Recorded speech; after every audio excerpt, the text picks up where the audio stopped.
Oh my goodness. We got a Wow. raid in the middle of Wow. pre-stream. Wow. Wow. Wow. Wow.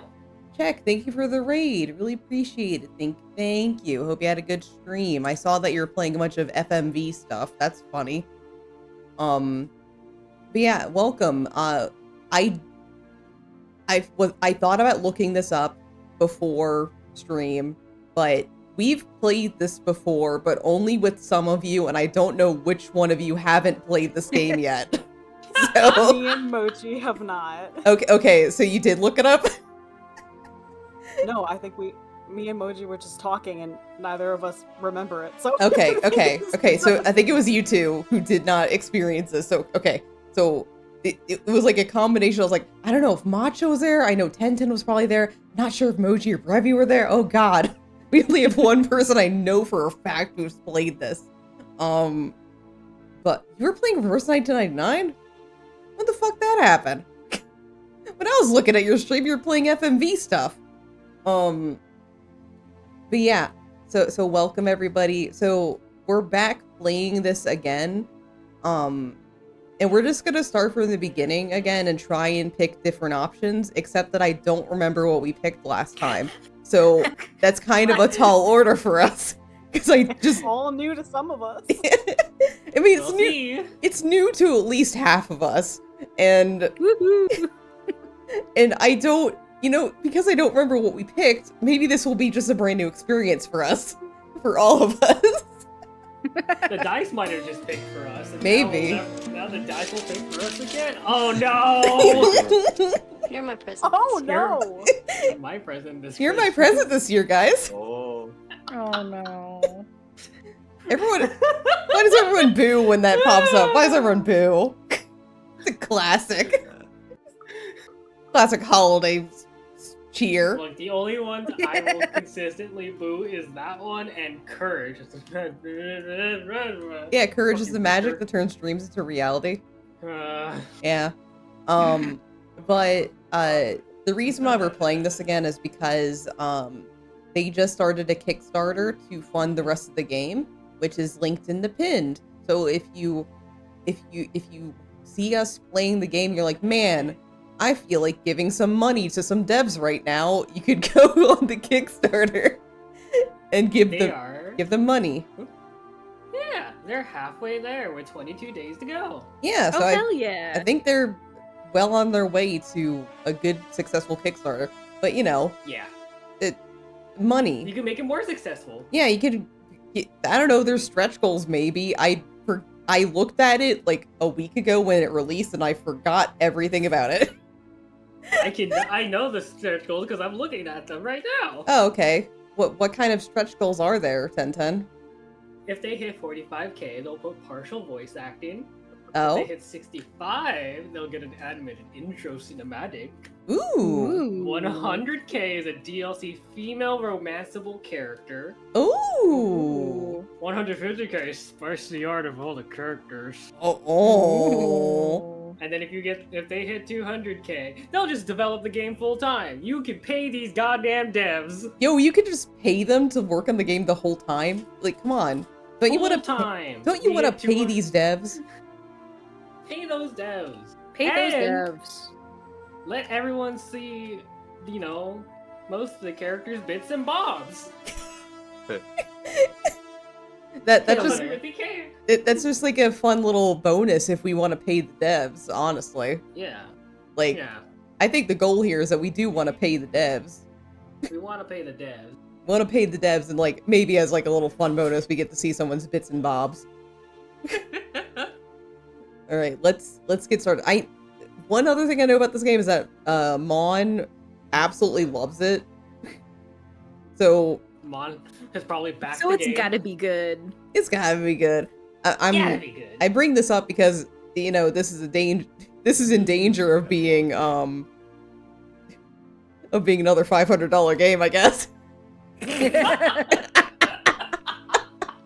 Never gonna let that go. Oh, I'm never gonna let her live that down. Never ever. Never ever. Barely Knighted. Thank you for the follow. Really appreciate it. Thank you. All right, let's get started. dice. How far are you willing to go to contain war in a glass dome? Yeah. Jack. Yeah, how far are you willing to go? Didn't expect existentialism and, like, some worldly thoughts today, right? How many parents would you be willing to sacrifice, chat? How many parents would you be willing to sacrifice? How many brothers would you kill? Chat. Moji, how many brothers would you kill?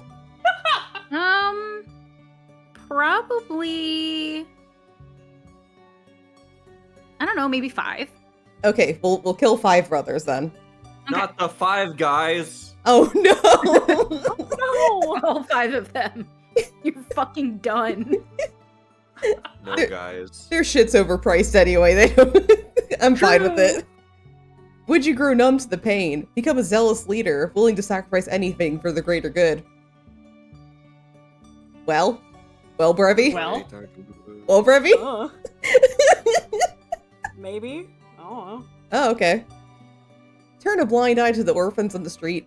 Ignore those disabled begging for coin. 1010, would you? Eats a burger. Oh, okay. From From who? 5 Guys? The 5 guys are gone. Yeah, they're gone. Oh shit. Steal, bribe, and extort for a chance of peace, matcha? Would you? Yeah.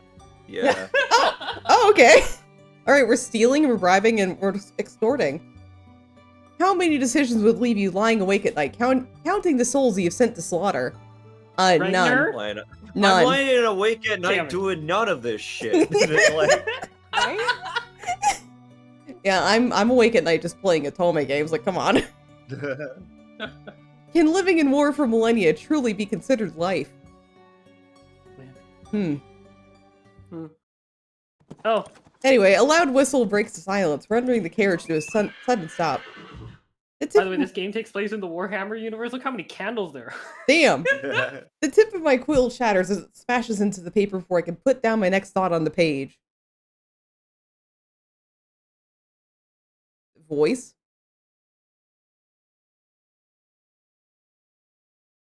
Identity Right. control. Oh, the shout comes from the outside and I put my notepad down, scoffing at the ruined nib. This was the 3rd one today and I'm tempted to throw my hands up in frustration and scream. Ah! I was selected to be the Arisian delegation's reporter for this year's Dread Festival. It should be considered a great honor to be able to report on your country's political victories, no matter how small. But you can't expect a caged bird to sing happily. I reach into my leather satchel to find my identification documents before stepping out of my petite carriage. I feel. So are we pleased by the chance to stretch our legs? Annoyed that we have to go through this? Curious to finally get a peek at the outside? Or enthusiastic that we're likely reached our destination? I don't remember what the fuck the dice chose for this. Yeah, I don't one. remember either. these choices. Yeah, so how are we feeling?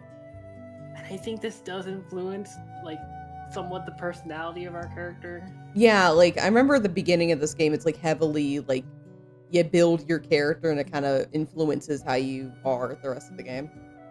Yeah. Which is Yeah, cool. Someone grab the controller, or I roll a d4. Uh-huh. Okay, Yes. roll a d4. Alright. Annoyed. Oh, I'm annoyed that I have to go through this. Oh, she's grumpy. Just a few feet ahead, an elven woman is going through the papers of an older gentleman from our contingent. Okay, elf. Am I the boy? Am I the elf? I think you're the elf. Okay, you're the elf.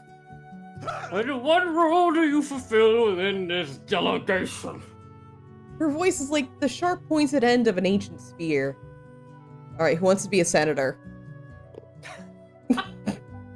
some of you may die. Oh no. I am the senator representing the region of the Best Beastlands.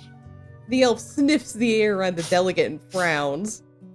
She's beautiful. Glimmering mercury eyes peek out from underneath short bangs the color of milky quartz. Her skin, like a deep iron ore, glitters gently in the rays of sunlight. After a very thorough read of the man's identification documents, she hands them back to him without a word. I find myself nervous as the elf's long knife-like ears twitch and her attention shifts to me. I'd never seen anything like it. Her cold gaze examines me from head to toe before she reaches a hand out. Identification documents. I hand them over and she scans through them quickly. Okay, so, what's her name? Chat, we need a name. You can choose, chat. Grab the controller. We need a normal name for a normal person on this normal little adventure we're going on. Like, don't embarrass us. Oh no, check. Check is gross. Check, you're gonna Right, pick a check. normal name for a normal person, right? On our normal little Right. adventure. Right check. Yeah, right, check? Right, check. Right, Right check? check. Right. Goku! I want you to know, if no one grabbed the controller, I would have grabbed it and I would put shrapnel. Shrapnel! Alright, what's our pronouns? Or I roll. Or we roll If you dice. don't grab the controller, I roll the die. So either we pick Goku's pronouns or they are assigned by dice roll. I'm pretty sure the last time we did this, the dice said they, them. I think I remember this. correctly. Oh god, it's coming back to us. So the dice had cheer. Alright, she, her. And what role do you fill within this delegation? Okay, so I was selected by the Empire to take an account of the Dread Festival for an article. I'm here to report on the mutually beneficial relationship between our nations. I will be writing a positive piece about this person's leadership. Right, I forgot about that one. And I plan to record our general's involvement in foreign affairs. So what kind of thing we writing? Grab the controller and decide, or I roll the die, and I I- can maybe make Nerf read the name again. I didn't know that Goku could read. So I'm very impressed. Honestly, same. I learn I a lot during these streams. honestly, I kind of doubt Goku can read. And she could read, look. She could read. Oh, check. Okay, I'll be writing a positive piece about this person's leadership. I'll be writing a positive piece about Quillan Gilar's leadership. Her eyebrows raised slightly at my response. After a moment, she nods, accepting my explanation. And your general, where could I find him? The question perplexes me. Though the delegation had been traveling for several weeks, I hadn't encountered the infamous Shadow Master once. Had I? Had you? Upon seeing my bewildered expression, the elf offers a small explanation. He was not in his carriage. Okay, he wants to be the stranger? Stranger. Because he got bored of being confined in a turbulent box for days. A voice responds before I can open my mouth to formulate an apology. I step back from the carriage and seek out its source. Shit. I do remember that. Yeah, upon the wooden roof of my small carriage relaxed one of the most beautiful gentlemen I've ever seen. With his eyes closed, his expression was so serene I found myself wondering if I misheard him speak. Shadow Shit, Master. man. Oh. Shadow Master. May day and night preserve. The man under the roof of my carriage opened his eyes and leveled that woman with a cold gaze. His eyes were the color of the flags of our empire. The color of blood and dangerous forbidden things, like blood.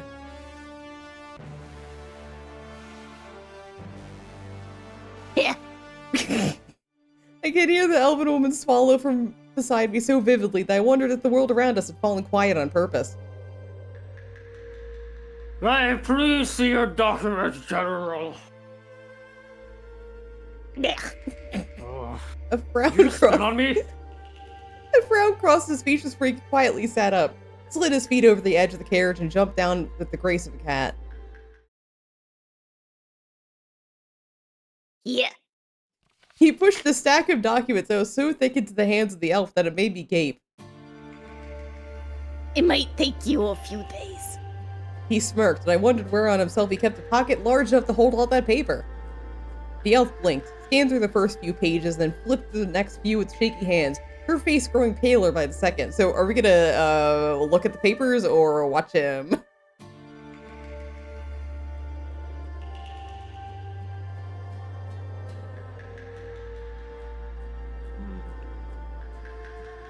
The dice say choice 2. Alright, keep watching him.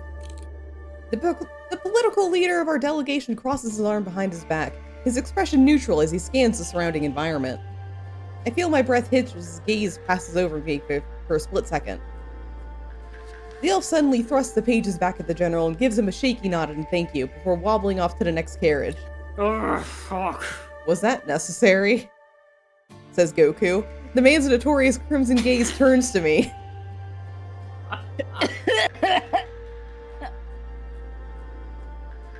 She asked for my papers. What?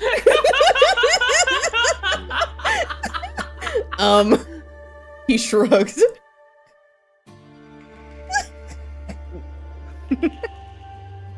Wasn't my fault that she wasn't ready for what was on them. Somehow, this behavior does little to surprise me. It might have been considerate to let her know beforehand or fall silent and just stare at him.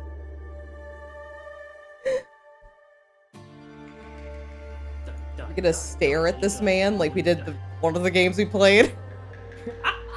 Shut the fuck up, Shut Friday. Shut the fuck up, Friday. Fuck up Friday. Shut the fuck up, Friday. Alright. An uncomfortable silence falls over us, and I notice the way his gaze wanders down below my waist, scrutinizing me. What? A frown crosses his lips. I follow his eyes and... Fuck. The inkwell I had left on the seat beside me must have spilled when the carriage came to a sudden halt. He is staring pointedly at the large black stain on the side of my pants. Hope you're not planning on wearing that to the welcome dinner. So, of course not, or I may have been planning on it. This is fashion. Hello, sir. Hello, sir. Choice 1. Of course not. I highly suggest not embarrassing yourself or the Empire by doing so. Everything about this man was irritating. From his changing voice to everything else. I won't. Hey, that was a ruse. The look he gave me was one of complete apathy. I grit my teeth. A loud, high-pitched whistle traveled from the gates ahead of us. Someone is giving us the all clear. The clicking of metallic hinges echoed in the air, and I take it as my sign to return to the peace of my small carriage. I hope you have a good day, General. There wasn't a single sincere word in that sentence. He raised a set of eyebrows as I stepped into my carriage. Making sure to avoid the spilled ink, I turned around and shut the door in his face. A childish reaction, but his expression was well worth it. With blood pounding in my ears, I found a clean place to sit before the carriage resumed its movement shortly after, entering Omnis, the city of Candlewax. Wow. The capital city of the elves. I find myself eagerly peeking out through the window, making a continuous effort to forget the fact that I may have just angered one of the most dangerous men in the eastern continent. Well, too late now! My eyes wander between the many tall buildings made of marble, adorned with golden embellishment, before lingering in the rectangular houses with roofs assembled from slabs of multicolored quartz. They're illuminated by the withdrawing river of light, the path of the goddess of day. All structures bask in the warm rays, coloring in various shades of brilliant oranges and golds. It is a breathtaking view. We pass under a long archway of stone upon which I hear the bubbling of running water. Dozens of half-burnt candles of sundry colors and sizes sit atop each visible surface. I find myself itching to see what these streets look like at night. My thoughts quickly bring me back to the journal in my lap. Quickly, I fetch a new quill from my bag and note down my initial impressions. After several days of travel, our delegations finally arrived at Omnis, the legendary elven capital. The gates were guarded strictly and our official documents and identities were checked for validity. This year, the great empire's leading envoy for the peace celebrations is the Shadow Master. He sports a unique brand of charm, or he's a very considerate leader. The Shadow Master sounds like a Dragon Age Origins villain. It really does. It's really funny to me. Yeah. the die. Alright. Choice 1. Alright. Unique brand of charm. He sports a unique brand of charm that inspires the awe of everyone around him. Like a hurricane or some other horrible natural disaster. He has a way with words. I am blessed to be able to experience the elves' exaltation when around him. At least I'm not the only one terrified of this monster. We meander through the roads of another 20 minutes before the carriage comes to a final stop in front of the only building that looks terribly out of place. The tall rectangular pagoda that serves as the Ares Empire's embassy at Omnis. As I disembark, I spot the general already disappearing past the red curtains. He doesn't spare me a glance. Oppressive prick. I'm given a small but pleasantly furnished room in the embassy and quickly ditch my pack in there before heading out into the city. I need to find a tailor somehow, so are we gonna ask around, follow a trail of expensive-looking buildings, follow a lavishly dressed elf, or take a map of the city to help us find things? So how are we gonna find somebody?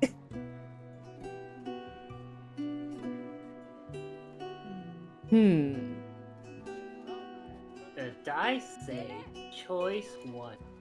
Alright, ask around. All languages on the Eastern continent come in the same linguistic roots, Fey and Divine. Though initially I struggle a little to understand what the kind lady I stopped to ask for directions is trying to tell me, I make out some of the orientational words and nod gratefully. It takes me about 15 minutes of walking and skulking about weird alleyways before I spot a cylindrical structure of rose marble. 2 golden curtains embroidered with a large design of a spool with pink string hung around its wide-open double doors. Dark letters spell out the words, "The Hour of the Golden Ones," right above the entrance of the building. The gentle strum of a mandolin came from inside, heart-wrenching, intense, soulful, yet somehow welcoming. I step inside, yet find myself incapable of spotting a single worker. At least not until 3 shadows of varying sizes shift from behind a caravan of curtains. They speak in some language I do not recognize, so are we gonna wait patiently or call out? Basically, are we gonna do the thing that I do where I just kind of stand around and hope people notice me, or actually, like, do something about it? Let's see what the dice say. Yep. Oh, we're calling out. Okay. Hey, She's bold. Oh, Goku, you're so bold. Excuse me, I'm looking to buy. As I'd hoped, then the moving shadows paused behind the caravan. The smallest silhouette, short and stubby, moved to face my direction, its voice high-pitched and snippy. Now is not a good time. I frowned, but I wasn't about to give up that easily. I need an outfit for a party tonight at the Arisian embassy, please?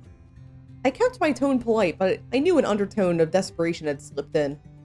I didn't want to see the general's smug expression directed at me tonight. A short silence followed, filled by only the gentle strum of the mandolin. Very busy, and A predatory growl erupted from behind the caravan. Rawr. Oh, I guess that's me. Like, rawr. Help her. The command rolled through the chamber with a low rumble. I felt myself tense as the tallest figure turned to face me from behind the curtain. Natura. The growl grew louder. The pretty voice? Oh, This is a different one, I think. as you wish, Natura. The tone was reverent, obedient. Language now fully switched to common. The caravan of curtains rustled as a short elf that looked to be within the late years of his lifespan stepped out to help me. Fuck, I don't know which one this was supposed to be. right this way, ma'am. Oh, okay. I was quickly led to another small caravan. Oh, I'm Cubio, one of the designers of the Hour of the Golden Ones, and your extra hand to look your best today. Will you be needing help undressing? The question caught me off guard. So, refuse scandalized by the proposal or refuse politely? Are we scandalized? Yeah, like, are we feeling scandalized about this, or we're just gonna be like, oh, no thanks, I can do it? How are we feeling about being disrobed? Yeah, scandalized Oh, or just oh. Oh, We're check. scandalized, We're according to check. scandalized. What? No! The short elf before me winces. I didn't mean for my words to come out as a surprised shriek. I mean, no, thank you. I'm almost sure I hear a snort from the stranger behind another caravan of curtains. Very well then. I will see what we... Oh, I think that that's might you. be me, but my name's not there. Anyway, very well then. I'll see what we have that will fit your body while you disrobe. Okay. I'm back! Drape yourself in the plush blanket on the Davenport if you're feeling bare. But you know, you can also let it all hang out, like it's fine around here. Oh. So don't be concerned. We change them after each client that refuses to take it home with them. Okay. Before I could process Industrial strength washing machine, don't worry.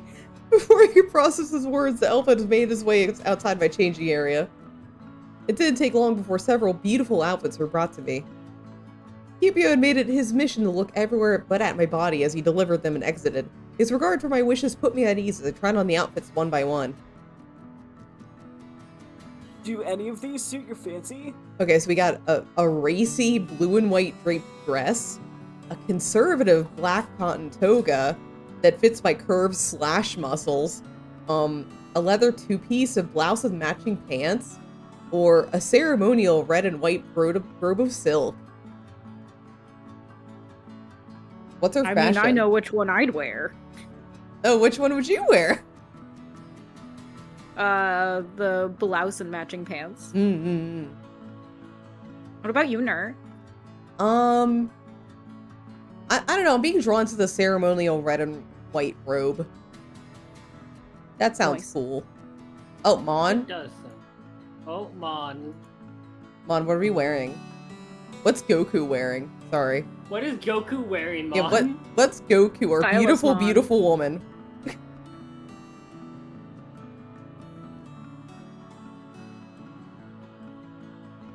Trying to remember what we picked us last. I think we've forgotten most of what we picked last time, to be honest.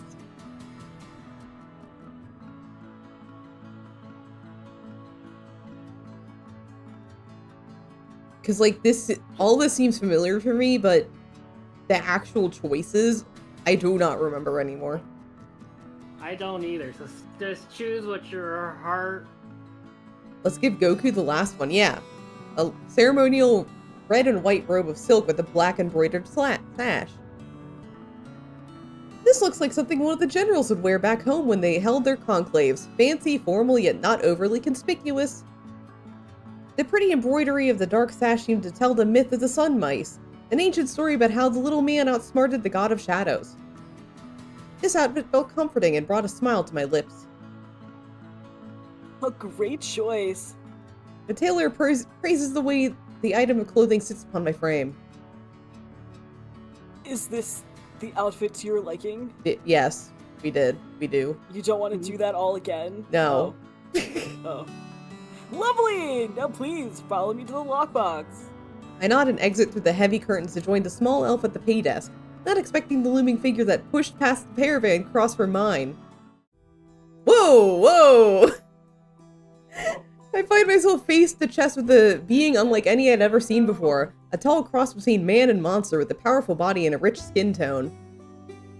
As I look up at him, his eyebrows jump in surprise before his lips twist into a tameless smile. Wait, this is me, isn't it? I think that's you, Ten. Fuck. You remember the voice he Like- did?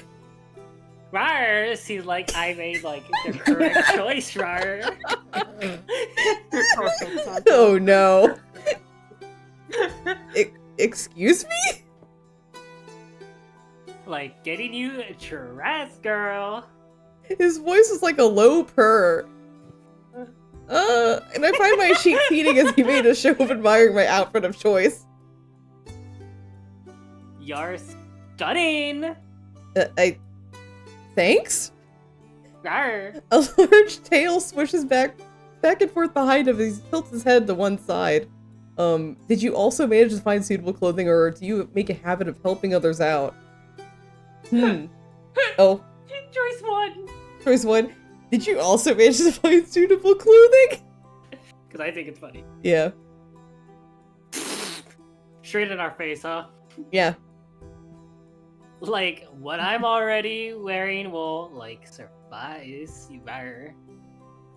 My eyes wander over his Herculean body. Where's the clothes, sir? What's going on in here? Check Pierce nipples. Yeah. Everything on this man, from his robust torso down to his powerful lion-like legs, seemed as if it should be carved out of stone by a sculptor. I've never seen anyone casually show this much skin outside of a bedroom in my life. Are you sure?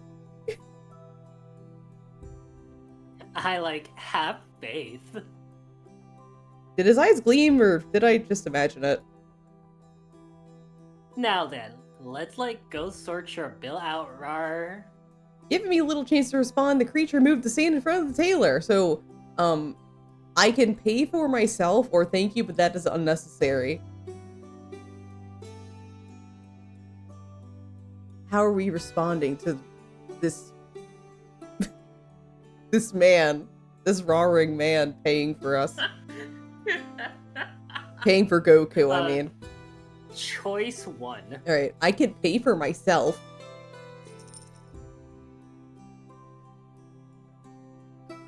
Oh, that would be 250 gold.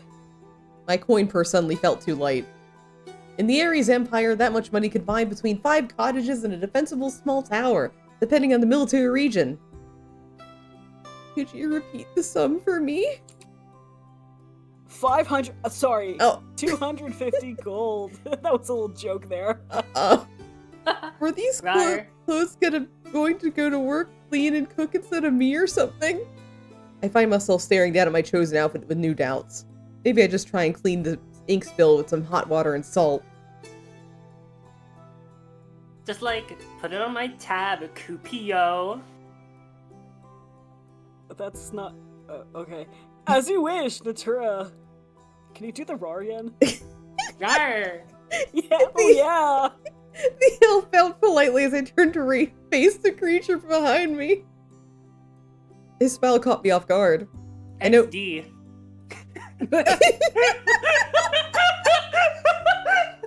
I know he senses the way I want to complain to fight against the generosity. Bearing in mind we just met, this is too much. I hurriedly stepped even closer to Cupio, who looked between me and the tall man, now behind me uncertainly. Do you, like, always fight back this hard when, like, somebody tries helping you out, Rar? I know I've given a weird look when a smile widened, XD. showing up a pair of sharp top canines. Yes or no? XD. XD. Colon 3. Choice 1. Yes. An amused hum leaves his lips, and I find myself wondering what it is he gleaned from this curt line of questioning. Like, this isn't a battle you need to fight. Your purchase is on me, colon 3. Consider it like a gift from the Terra of the Elves, rar. I freeze in place as the tall creature crosses his arms in front of his chest, refusing to take a no for an answer. His lion-like tail swishes back and forth as if taunting me in an attempt to refuse his kindness. This man was the Terra, the demigod leader of the city of Fides and the chosen of the earth element. And he just paid for a ridiculously overpriced item of clothing. For me, Goku. Alright. The intensity of his gaze lessened before he nodded towards the clothing on my body. Like, pretty things suit pretty people. That's Winky me. face. Oh no. Consider it like a party favor. You are a guest at the Dread Festival, right? I nodded. He gives me a brilliant grin. Then, like, please, make yourself at home in our city, rar. The words "a million people would kill for this chance" echo in my mind, and I find myself smiling back at the demigod. Thank you. It is like my duty, and incidentally, my pleasure. Oh my. I find my cheeks heating a bit at his tone. Haha. I should, go. Of course, like, I'll be seeing you tonight then, Winky Face. I pick up my own old clothes and my pack before bidding Cupio and the Terra the most dignified goodbye I can muster. Oh, right. There's stuff in the journal, right? Yeah, I think so. Yeah! Yeah. Ooh. Yeah. Okay, the general, the Shadow Master, he's 31. He's 6 feet tall. He's an assassin turned politician. Wow. Lasting impressions, day 0, very agile and punctual, exemplifies leadership qualities. A true joy to be around for any subordinate. I feel like there's sarcasm in that. Maybe. Oh. Okay, age 200 plus, and he's 7'2". My God. Oh my god. He could I wonder if literally him just and- punt me. That is so tall. Excuse me? He could accidentally, like, kick me to the next plane of existence. 200 plus years old. I wonder if him and Czech are friends. What? Maybe. Maybe. Maybe. He's almost as old as Czech is. Yeah. Yeah, met in a clothing store. He bought me an outfit. Wow, good company at the evening festivities. He could fistfight Edward Cullen and win. I mean, that's a given. Yeah. Most people could, man. Yeah. I'm pretty sure I could. Alright, now what did the way back to the embassy look like? I start retracing my steps, but quickly find myself unable to deny the itch to put words to paper over my recent encounter. Compared to the capital of the Ares Empire, the elven city of Omnis is ridiculously expensive or beautiful but chaotic. Chaos. Chaos. I have to kill chaos. Oh no. Oh god. Why is Jack here? I. Dice a choice too. Beautiful but chaos. Chaos. The architecture I see as I walk the streets is awe-inspiring, but the structure of the city itself is incomprehensible. I wonder what the spatial architects were thinking when they planned this place. The urban design is amateurish when compared to the organized construction of our capital city. Your city ain't shit. It's shitty. My thoughts then wander to the terror of the elves, whose warm smiles and overly accommodating sentiments. Nobody had ever covered a bill for me before purely out of kindness. I can't help but wonder what the price I'd have to pay for it in return would be. I frown and structure my thoughts on the demigod of Earth. My first impression of the terror of elves is that he seems to live in his own world, or he has a terrible savior complex. How judgmental are you of this man? Yeah, how we feeling about this guy? The dice are feeling choice 1. He seems to live on his own world. We're being nice to him. I've never once spotted any of our 9 generals out shopping for clothes mere hours before an event as important as the Dread Festival. Then again, if the Terra is as rich as the legends say he is, I shouldn't be surprised that he throws money around at pompous stores with ridiculously inflated price tags. I feel my chest grow heavy with guilt over the words I put down. We've been taught to always show the strength of our empire, throwing mud at the reputations of others in order to do so. However, it has never been my favorite thing to do. I exhale and look up from my page and quill, needing distraction from my treacherous thoughts. It comes quickly, as I do not recognize the street I'm walking on. Multitasking is not always easy as it seems. The marble and quartz are lost, instead of replaced by simple one-floor stone buildings, decorated with all kinds of dried plants, bones, and black velvet curtains. Oh my god, right. I remember being so fascinated by this street because they have plant holders for candles on the windowsills. Yeah! Adorable. I love it. The streets seem deserted. The air feels oppressive. Unlike the other parts of town, soft lavender and green candles lit around the street as though there is a heavy darkness here that dims all the other colors and need to be warded off. Silence stretches over me in a way that has me glancing back at my shadow. I don't know why, but this place reminds me of the worst moments of my life. So what is Goku's tragic backstory?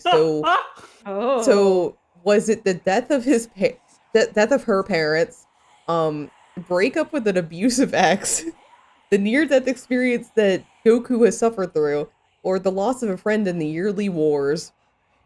I'm like trying to think what would be canon for Goku. For Goku? Dragon Ball, and I think it would probably be 4. Yeah, lost a friend, you know, in the DBZ fights or something. Yeah, the yearly wars might as well be a DBZ fight. You know, the regular episodes, the yearly wars. Yeah. I'm like, he's lost Krillin, he's Yeah. lost Tien, he's Oh, Check. lost Check, the 200-plus-year-old Minotaur. Yeah.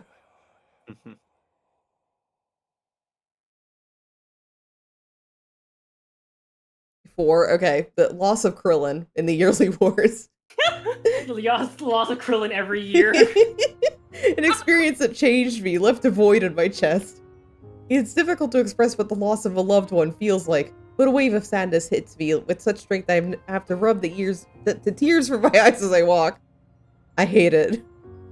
I hate the reality of immortal, of Krillin. That life has a beginning and an end. How cruel is that? How cruel were the gods that made us like this? I take a deep breath and focus on the teachings of the Ares Empire, the way to fight back the demons that attempt to conquer you. I need to keep myself occupied and focus on the things at hand. I need to take everything step by step. So are we gonna turn back and try to trace our steps, or look for somebody to guide us back?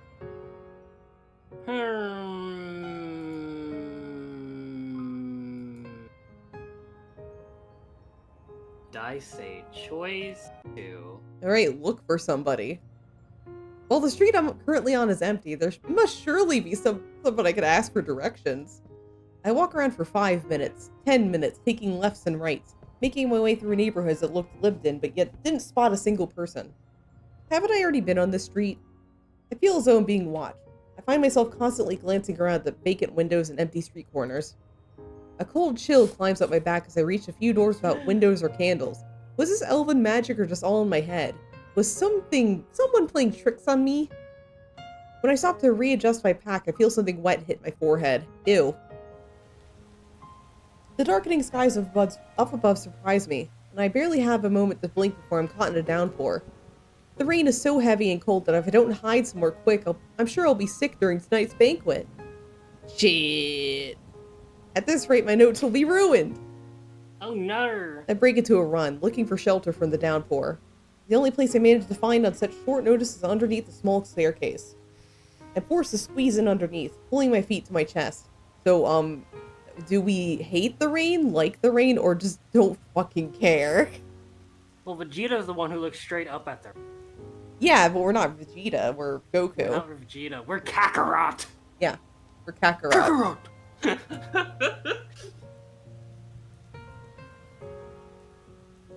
D6, rolling the D6. Alright. Goku likes the rain. Oh, we like the rain, we're just like Vegeta. You know, I imagine Goku just like opening their mouth wide and being like, I like the rain. Looking up. Ooh, delicious. I've always found it calming. The pitter-patter of raindrops against any surface would easily put me to sleep.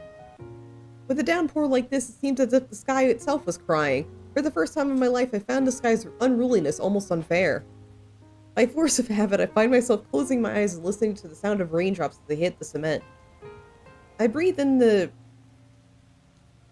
Yep. and allow its familiar smell to calm me. Petrichor. You know, despite my feelings, Nothing. I find my earlier unease evaporating, melting away with the minutes. Goku can't read. Yeah, that's right. Goku can't read. Wants to be a dog. Yeah, he wants to be a dog. I open my eyes to a sound of a bark and find a small puppy tilting its head at me.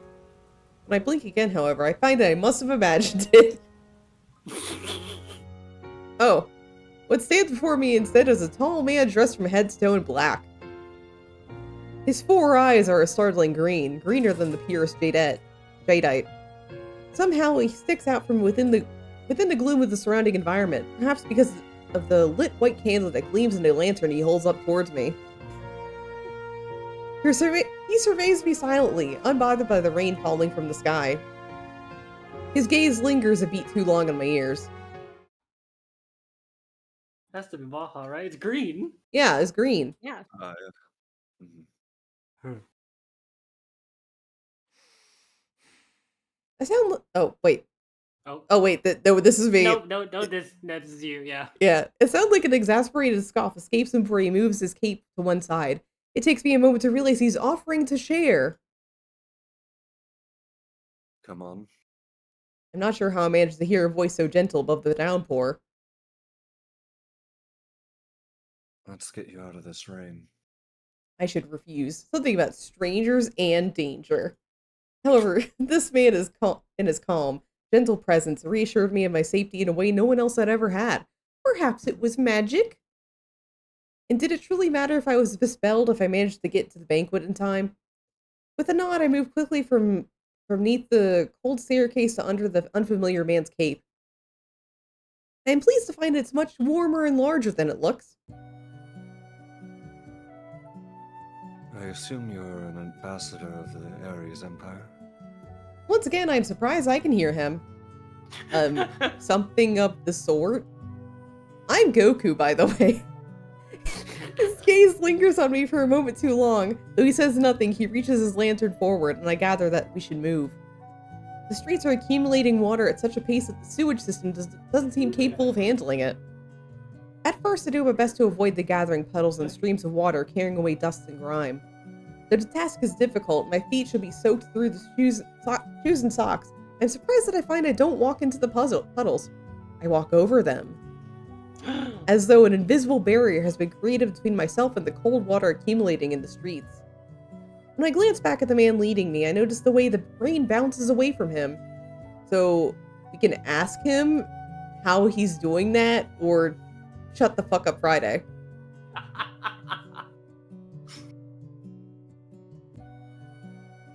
You can choose with the controller, or the dice will decide. Yeah. And the dice have decided that today is Shut the Fuck Up Friday. Shut the fuck up Friday. I never encountered someone with such countenance before. Somehow he manages both to blend in with the current gloom and stand out from it. He tilts his head towards the sky as if attempting to gauge if it will cease raining soon. Then sighs. Apologize. Once again, it takes me a moment to catch his voice. I found out how easy it is to miss alarming. Are you apologizing for the rain? Do you usually apologize to all victims you save from a downpour? So, how are we gonna ask this? Oh, Oh, come come on. 1. Are you apologizing for the rain? Yes. It appears Aqua chose the opportune time to throw a tantrum. I feel the cogs clicking away in my head. Does it... Do you? Goku? Does it rain just in Omnis or all around... Oh, fuck. Quillon Gular when he's in a bad mood? That's entirely up to him. Do all elven aspects have the ability to affect the weather? I could feel his gaze resting on me for a brief period. No. Oh. At least not without the help of spell candles. Roll the Clap. credits. Roll credits. Clap. Clapping. I raise an eyebrow at the man as he guides us into a turn that leads us out of the Basie Rocky Building District. What's a spell candle? Roll credits. A few seconds pass by without an answer, and I wonder if the cloak almost seems to grow heavier around me. A way to preserve pure elemental magic. And the magic is released when the candle is burned? Correct. So, is that why candles are in the city, or sounds simple enough? Option 2 sounds like a Goku answer, just like, oh, okay. Yeah. Yeah, I'm gonna grab the controller and say Goku is stupid. Yeah, sounds simple enough. The eyes of the man's cheekbones glance in my directions and narrow. The action unnerves me, almost as much as my earlier interactions with the general. I have the instantaneous need to apologize, but what for? Oh god, we insulted him. Oh no. Instead, we walk in silence, passing through the alleyways that continue to have no distinguishing features at all. Here we are. The male stopped suddenly and turned towards me, his tall frame towering over me as he lifted his lantern towards the entrance of the Arisian embassy.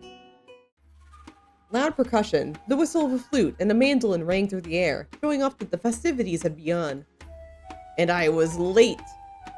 I'm embarrassed to admit that I was so focused on the intriguing maid before me to notice that we'd arrived. Oh, thank you. Thank you is necessary. Be assured. He motioned for me to go ahead with his free hand, so I just nodded, turned on my heel, and walked into the embassy in a hurry.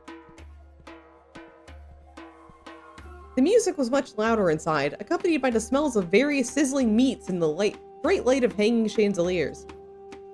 Water, earth, and death elves moved around in wild circular dances, dressed in such finery that I found myself thankful that the Terra had interfered on my behalf at the store earlier. Though I spot him in the room, I find he's engaged in conversation with some senators from our empire, full goblet in hand. A few paces away from him, my eyes meet the infamous crimson hues of the general, who seems to have stopped whatever he's doing to size up my outfit. Irritation bubbles up in my throat, and I find myself quickly pivoting towards the drinks table. A large wine fountain adorned with lit silver candles quickly catches my eye, and a polite elf pours me a goblet upon noticing my approach. I take the cup with a smile, but I'm momentarily distracted from drinking. I hear a series of loud gasps, echoed from somewhere before a slick, tangible voice cuts through the music like a hot knife through butter. I told the pirate lord that if he's not willing to go to war for my love, he doesn't deserve me. So true, bestie. So true. And then I sank his ship to the bottom of the bay. Oh, you slay. Oh my god, just Like, like... A series of excited whispers and murmurs follows a ridiculous explanation, clearing the electric atmosphere that supports all forms of gossip mongering. Momentarily distracted, I can't help but search for whoever is the source of this ambiance. frankly, even if my sister and brother were on the marriage market, I doubt they'd be able to impress. But again, feel free to bring it up with my stepmother dearest. I'm sure she'll be thrilled to finally get a morsel of attention. My feet move automatically as if charmed by scandal carried with every sentence of whoever is speaking. I find I am led to a section of the embassy floor transformed into a lounge by large daises, silk curtains, and burning incense. Many gorgeous elves are piled on top of comfortable pillows, blazing around in eye-catching outfits. Yet when my eyes land on the male sprawled in the dead center of this crowd, I find myself suddenly flustered. Uh-oh. Whoa! Oh my. Oh, everything about this man makes me want to do double and triple takes. Long hair, glistening in the candlelight as if wet. The bright pink makeup, the outfit I'm sure that would look unseemly on anyone else in such a formal environment. Whoever he is, he commands the space behind these curtains as though he owns it. And he might as well, considering the way the hungry gazes of his entourage follow each breath he takes. No, sweetheart. No matter how much her father offers her family as a dowry, trust me, she won't marry you. He sounds so utterly bored with the topic that I almost believe he isn't reveling in the attention he's receiving. His large smile says otherwise. Everyone knows that marrying for love is far superior to marrying for money. So true, bestie. His gaze landed on me and his smile widened. Ooh, wouldn't you agree? Oh god, he's looking at me. The pull of attention was dropped upon me so suddenly that I find myself desperate to get rid of it. So, marriage for money is better, marriage for love is better, I don't believe in marriage, I'd rather not give opinions on other people's relationships, or ¿Por qué no los dos? ¿Por qué no los dos?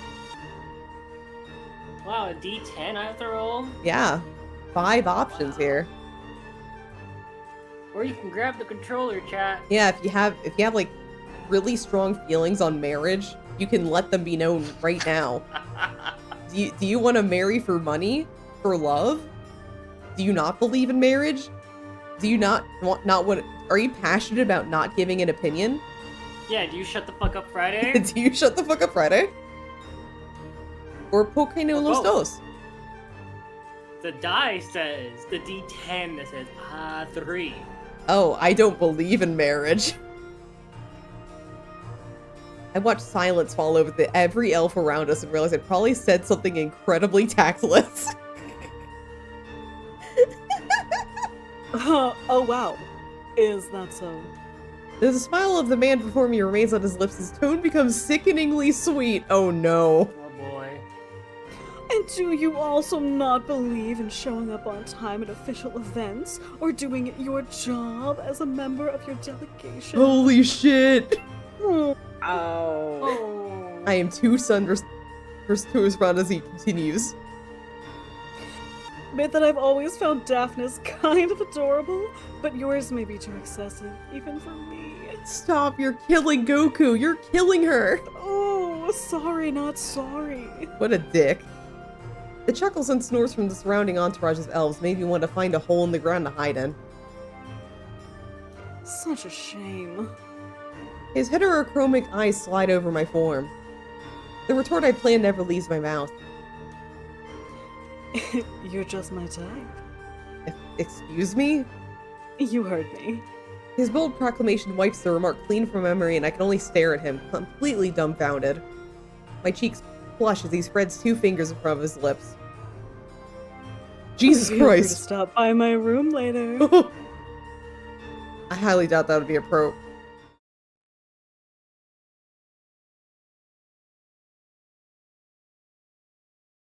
That's Moji. Oh. Yeah. Aqua of the elves.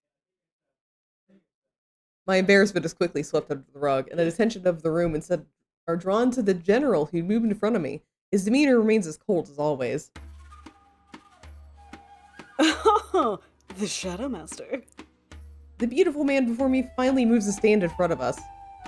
I had an inkling that the male before me had to be influential, but had I just been propositioned by the aspect of water? Oh! My brain blanched as I wondered how to put down that down in my journal. I've heard a lot about you. The Aqua did a quick circle around the general, eyeing him with unabashed curiosity. A man without a heart, wasn't it? Care to dispel that rumor? Ignoring the bold flirtation of the demigod before him, the general's crimson eyes glanced in my direction briefly. I ask you to refrain from distracting our Balefire mandated political journalist from doing her job. I find myself stiffening upon hearing the mention of the Ares Empire's grand capital. Hmm. Aqua's attention slid over me again, lingering on the authorized notebook I was given to put my notes down. I make no promises. You. Me? It's a festival, General. Relax. He waved an amphibious hand dismissively. In fact, He raised his voice in a way that carried his words around the room. I propose a toast. Ooh, I love toast. Oh my god, too. French toast? Another goblet of wine is pushed into my hand by a servant so quickly that I suspect the Aqua of the elves has a habit of making toasts. Though the room is buzzing with excitement, it is quiet enough to hear a pin drop. Beside me, I notice the general giving Aqua a withering glare. To the Ares Empire, who have stood behind us thousands of winters. He raises his silver goblet into the air. May our festival once again nourish this millennium-old alliance between our two nations, so that we may stand together against the coming horrors anew in 8 months. Prost! I blink as the word is echoed throughout the room and everyone erupts in cheers before drinking their cups. Are we gonna, drink or imitate drinking? So, are we gonna get crunk or no? No crunk. Let's see. Drink, drink, drink, drink, drink. Drink. I take a sip of the wine and I'm thrown off by the dry, slightly salty taste it carries. I glance around the room to see if anyone shared my reaction, but it seems I'm alone in my confusion. The festivities around me have resumed in full force, with the solo of a flute leading most elves that were gathered around Aqua into an unfamiliar folk dance. They bounce around the room in couples, laughing and dragging the occasional senator into their steps. It's wild and lively, antithetical to the structured festivities we hold at the Balefire. Oh god, I don't know which one this is. I would It's say the spooky boy. The spooky boy. Or the Maybe. general. It's Or- either one. It's either the general, the spooky boy, or the earth guy. General. General. Let's try general. It's an acquired taste. The wine, I mean, surf grape? They call it in Amor. Nope. A No, familiar wrong. voice comes from behind, and as I turn, I come face to face with the giant frame of the elves' Terra. You know, the guy who's 7'2". Rawr. Like, long time no see, Princess Rar. My name's Goku. It's good to see you as well, Terra. Planning to, like, take Aqua up on his, like, offer. Winky face. It takes me a second to clue into what he's asking. It seems word travels faster than wine at the Elven capital. I will be doing my job. Like, I thought so. Part of me wanted to ask him what he meant, considering that smile, but I find my attention occupied by Aqua. Whoa. He led a complex folk dance with easy confidence, his long hair swaying behind him, a mesmerizing head of the revelry. Our stoic general followed through the motions beside him, as though he's done this many times before. He looks like he'd be having more fun cleaning like bird shit, XD. I stifle a laugh behind a hand and glance up at the shrugging demigod. Am I, like, wrong, though, Rar? Are we gonna defend the general or just agree with him? No. No. We're grabbing the controller. We're agreeing with him. I can't help but smile the smile that cracks my well-structured mask of professionalism. I don't have to do anything more than earn myself a pleased expression from the elven demigod. His gaze shifts behind me, and I follow it to a lone figure leaning against the wall beside the embassy's entrance. Yo, he's got ears! My guide from earlier, with his hood down, I'm starting to see a pair of long lupine ears shifting on atop his head. Mors Mortis, the aspect of death, the last demigod of the waking elves. He's watching the dance unfolding around the embassy floor, but seems to be restraining himself from joining it. Terra nudges me with his elbow. You, like, could invite him to a dance, you know? I'm startled by the suggestion. You know the steps, don't you? I nod slowly. I wouldn't be allowed on the job if I didn't. Like, well, what are you waiting for? I blink at the Terra's words, suddenly feeling encouraged to try something new. This could be a great feature to put into a journalistic piece after I get home. So, who we gonna dance with? Could dance with Terra, could dance with Mors Mortis, could dance with Aqua, or dance with the General. Or the I'm gonna dice look. will decide. Got Aqua. He's 60 plus and he's 5'9". That's more reasonable.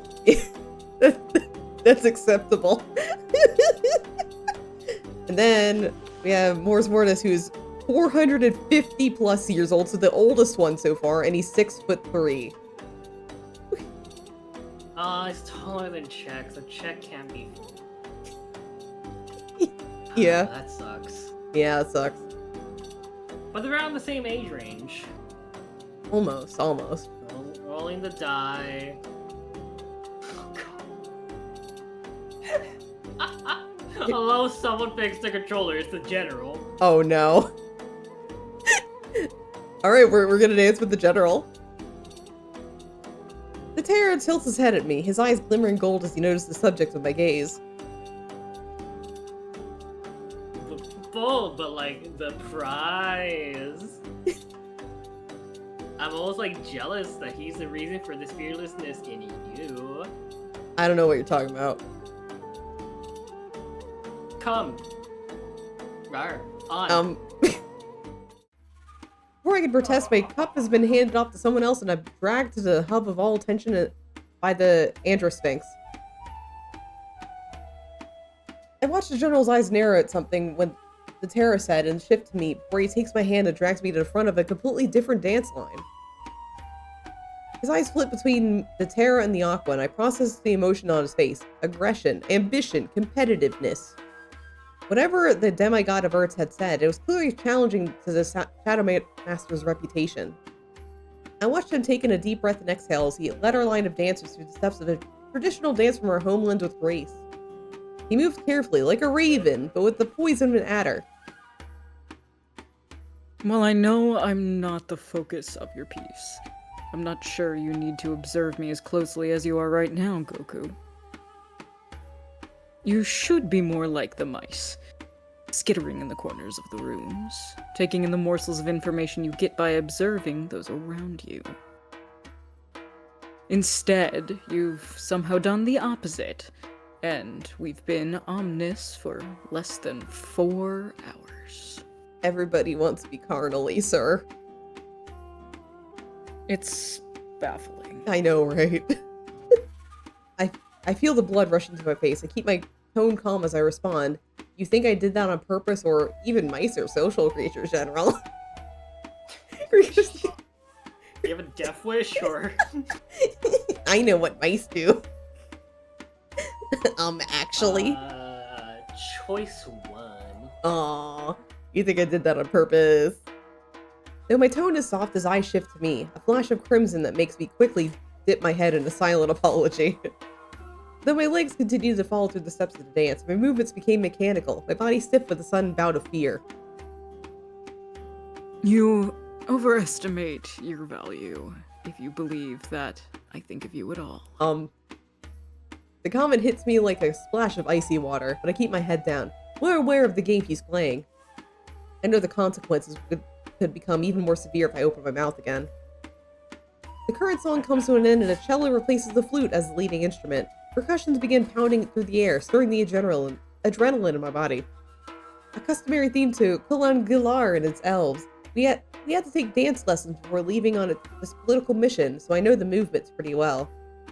I catch the general glancing my way as I look down at my feet as we hop through the steps.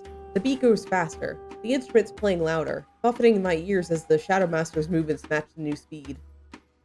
I follow through as he leads us through the room, only to land us in front of the smiling Terra and Aqua, who dip their heads underneath the grip of the general and I. As is customary for this dance, we have to raise our conjoined hands and hold them tighter so the entire line of dancers led by the elven leaders passes between us. So we smile at Terra and Aqua, or we focus on our steps. What are we focused on? Are we focusing on like smiling or not fucking dying? Let's Mon? see. Mon? Oh, Mon. Mon. Mon. Mon. Mon. Mon. Mon. Mon. One, let's get killed. Okay. Smile Okay. back at the Terra and Aqua. I return the Terra's smile with my own as he barely fits his ginormous torso between our outstretched hands. XD. I didn't think I needed this moment of breathless chaos to allow me to remember to have fun, and yet as the bystanders began clapping in the rhythm of the song, I know I'm grinning. The meter of this tune is terribly infectious. It makes my pulse jump and my blood and body feel electrified. Just a few more beats, a couple of skips, 1, 2, 3. A laugh, a breath, a leap, all mine. The song comes to an end, replaced by a loud applause and cheers which I join in on. I turn to face the general, finding him clapping half-heartedly as he's eyeing me. Maybe it shows on my face, but the rude way I want to snap and ask him what, because he graces me with a small smirk. It makes him look roguishly handsome, in a way that punches me in the stomach. Any journalist serious about their job would already be resting right about now, or preparing for tomorrow's Dread Festival's opening ceremony. He's not breathless like me, and there isn't a single drop of sweat visible on his brow. It's infuriating. He lifts a hand towards me, and my heart ceases its movement as if by his command, the consequence of my earlier boldness. The shadows of the room darken, his eyes spark, or maybe catch the light, their crimson brought out in the way that makes me freeze. No. No, no, no, no, no. All this freedom today had made me lower my guard. But my life was an exclusive prerogative granted to me by the Empire, by its emperor and generals. Journalists are exempt from the obligations of war if they serve their country through text, and I should have been doing my job. I should have been a mouse. I should have quietly stood at a corner, put ink on paper. Focus, Goku. He taps my forehead with a singular knuckle, and I recalled how to breathe. I feel the cold sweat of terror on the back of my neck as I watch him furrow his brows and pull away from me. You're not getting sick, are you? I blink at the question and realize my hands are shaking. I don't know what I look like to my superior, but based on his confusion, I'm visibly shaken. So I'm tired or I'm fine. I'm all good, man. Let's.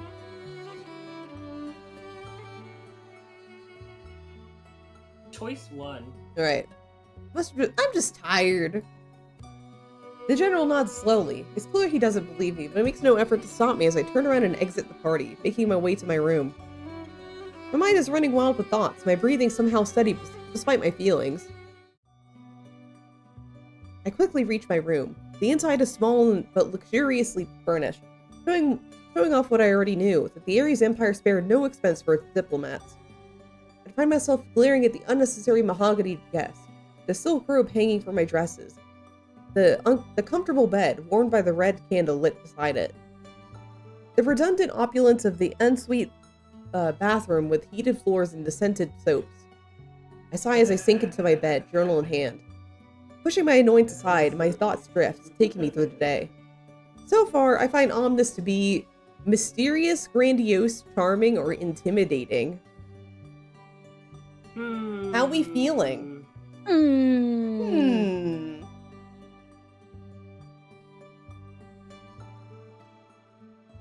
D4 time. Yeah. Charming. Charming! The interconnectedness of all elven races in Omnis is reminiscent of our balefire. There's an inherent kindness that perhaps stems from the excitement over the festivities. It is chaotic, wild, and in some way similar to our holidays back home. Or the memories of the hundreds of lost ones spurs on the camaraderie between the waking elves and the Arceans. I take a moment to ponder how I feel after a long day I've had and find my latest hours to stick out as a journey of emotions. Agreeing to come here had been a risk, but maybe, just maybe, the trouble be worth it, but the prize. But the prize! Next, I find myself focusing on the welcoming festivities I've just been a part of, so highly political, ridiculously chaotic, terribly exciting, or it was a special experience. It was a special experience. It was a special experience. It's just a special. This is a special experience. It's just a choice 3. Alright, they're terribly exciting. I can still recall the feel of my pulse in my throat from earlier, the proof of living. Novel places bring new experiences, and by allowing yourself to step away from what you do know, you can discover the joys of what you've been missing out on. Conversations with unlikely strangers can sometimes be inspiring. Dancing with them can lead to serious introspection of joy. The gift of life has many layers, like onions. We only need to have faith in our own choices in order to peel them back, like an onion. Like an ogre. Like an ogre. I find myself smiling when I think of, so, who we smiling about? Who we smiling about? Will the dice pick the general again? Who we smiling about? The dice pick the general? Does the dice love the general or something? Apparently. I think they do. Yeah, oh my god. They do. Alright, we smile when we think of the Well. general. Jesus. Most diplomats usually deal in smiles, not in secrets, yet our general is both a politician and an assassin. His presence at this year's Dread Festival demands respect. His scarred, rugged appearance and his pointed crimson gaze carry the essence of war, of home. Though we may never know of our Shadow Master's true last name, his loyalty to the Empire is one thing we can always be certain of. It shows that dominance can be displayed through both words and actions. Perhaps weeks of travel are finally getting to me. I put away my journal and try to get some rest. To survive in the Ares Empire, I need to love it. or I need to be very good at pretending to do so. The delegation was ready to depart to the Central Plaza at 6, why did I say 9? 7:30 a.m. sharp. It's 9. It's 9. Systemized like apothecary bottles, not a single soul dared to be late under the general scrutiny. As if yesterday's chaotic revelry was a dream we'd all conjured up in our sleep. But the outfit on my body was proof enough, considering I had nothing else decent to wear. The elven diplomats meant to escort us to the location of the Dread Festival's opening ceremony arrived exactly at 7:35. The Shadow Master greeted them, and after finishing the steaming contents of his cup, bid they lead the way. I soon found myself uncertain as to why all this posturing was necessary. The Central Plaza of Omnis is actually a 3-minute walk away from the embassy. Though we were all early to the ceremony, the open space is packed with elves of various elemental inclinations and ages. Several large stone coffins held together with heavy locks and star mail chains lay arranged in a neat line in the heart of the square. A giant cauldron of bubbling wax levitates peacefully above each one, and I quickly spot the 7 lit silver candles held together by Mors Mortis. Though Terra and Aqua are nowhere to be found, the aspect of death seemed to be personally attending the festival's preparation. He appears calm as he runs his fingers over the flames of the braziers, heating the cauldrons, earning excited whispers from the gathered elves and senators. I find myself wondering if it hurts or if he's touched the fire so many times he's grown numb to it. For a second, his eyes meet mine across the field as our delegation steps forward to our designated area. So are we gonna smile at him or nod at him?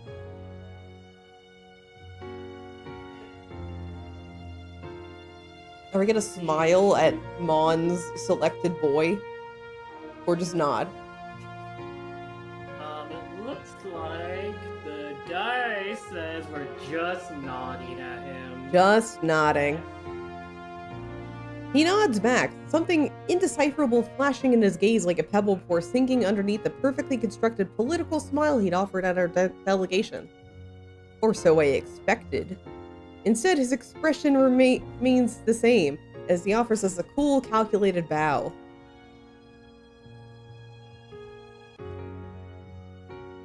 Welcome, esteemed general and delegates of Ares Empire, to this year's Dread Festival opening. Thank you, Aspect of Death, for hosting us again this year. The Shadow Master returns his sentiment with a curt bow of his own. What a lukewarm exchange. I'm not certain what exactly has happened between these two, but I do not have any time to dwell on it, for Aqua and Terra's arrival breaks the tension and turns it into chaos. It's as if whenever those two appear, the location turns into a stage set for a spectacle. A stark contrast to the elves' indifference towards Mors Mortis and the quiet curiosity about the general. I find my gaze lingering on, is it gonna be the fucking general again? Let's see what the D4 says! I'm scared. The D4 says choice 2. Oh, Aqua? Okay. Not the general, at least. The aspect of water carried himself as if he owns not just the attention of the crowd, but also the ground we walk on and the air we breathe. It's almost rude how beautiful this man is, as though his gods had forgotten themselves when creating him. When he spots me staring, his lips curve into a smirk so ferociously gorgeous I fear my own thoughts. Thanks the water gods, Terra spoke up when he did.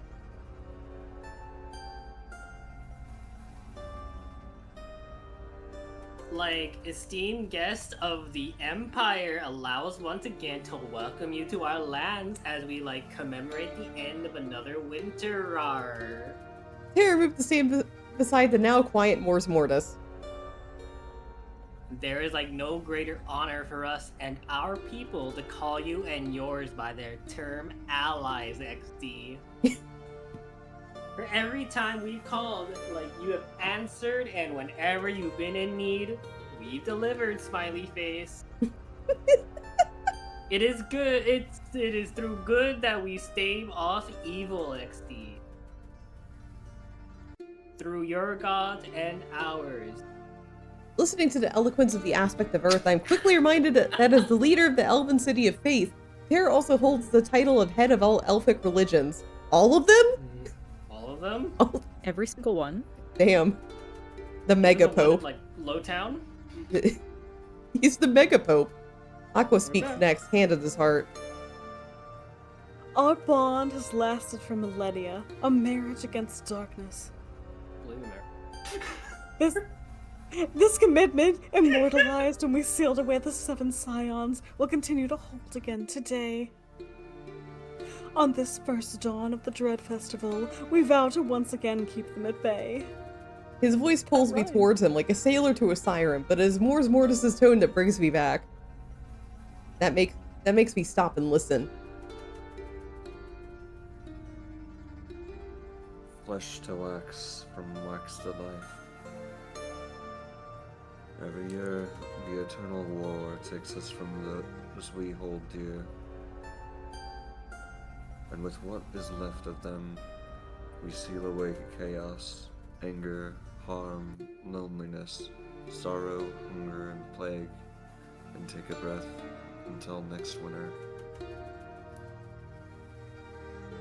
For it is like through faith that we hold the lines. Through love, that we stand united. And through hope, that we keep fighting. Let those we love shield us once more from the dangers we've forgotten. Rawr. Breathe in. Don't breathe out. Just keep breathing in. Okay. And like take your time to pray. No, keep breathing in. Yes, you. Front row 3, seat 4. Stop breathing out. Stop it. Terra's command echoes through the air, rendering thousands of elves gathered on their knees, and also breathing in, and in, and in, and in. As per the ritual, our delegation is the first to walk up to the braziers of bubbling wax and silently thank those who gave their lives for ours. The general goes first, murmuring thank yous in both our language and that of the elves. Though I can't see his face, I find his tone to be gentler than any I'd heard from him before. I go last from our delegation, so I think about those who I've lost over the years, or I murmur thank yous in both languages. Are we gonna be genuine, or just go through the motions, essentially? Let's see. Choice 2. Alright, we're going through the motions. As I reach the first cauldron, I thank the people and the elves who gave their lives for our peace in both languages. Then I move on to the next cauldron to do the same, and the next, and the next, and the next, and the next. And the next. It is considered a great honor to be able to come this close to death again. Once our delegation has finished paying our respects, the elven aspects follow. The three move in perfect tandem. By the time Mors Mortis is finished, the rest of the elven population of Omnis is already in silent tears. Or Mors Mortis orders after a moment of silence. The 7 cauldrons obey Mors Mortis' command, slowly moving to tip over. Wax begins hitting the coffins one by one, resealing them under the watchful eyes of the elven aspects, their people, and our delegation. Get down! The words shatter through the silence.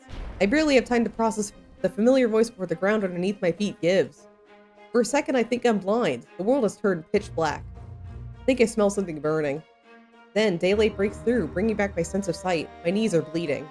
I blink as I try to get my bearings, but it's as though sound has ceased to function. I make out that some of the senators lay beside me, cowering, so, get up or stay low. We getting low, or we getting Get low, or get low? Get low. get low? Get low. Yeah, it looks like choice. No, get low. To the window? Oh wow! To the wall. The general's kneeling beside me, a knife in his hand. General, what do you have there? A knife! No! His eyes wander around our delegation, coolly checking for everyone's presence and safety. At least until a shout cuts apart my uncertainty with a new horrifying discovery. Well, who's yelling this? the goddess of chaos has escaped! My eyes shoot in the direction of the pale marble coffin, the last one to be sealed, now empty. I hear murmurs and whispers from the gathered elven crowds. The words are undecipherable until the general's crimson gaze sweeps towards the onlookers with what can only be described as wild fury.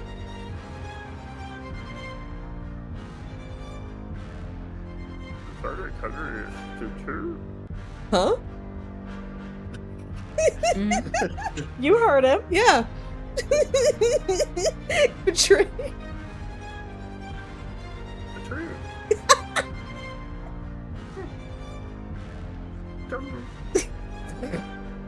There's just one guy like walking. Just walking away, just like, oh, I get it. Can't do this anymore. My blood chills as I realize that the only possible culprits could be those close enough to the cauldrons. The realization seems to dawn upon the aspect at the same time because all three of them turn to face us. The word "seize them" suddenly sound like a phrase from a banned horror novel. The elven crowds are dispersed and told to return to their homes under curfew. Meanwhile, we are roughly pulled into a standing position in front of the aspects. While Terra and Aqua's expressions are unreadable, Mors Mortis looks dangerously calm.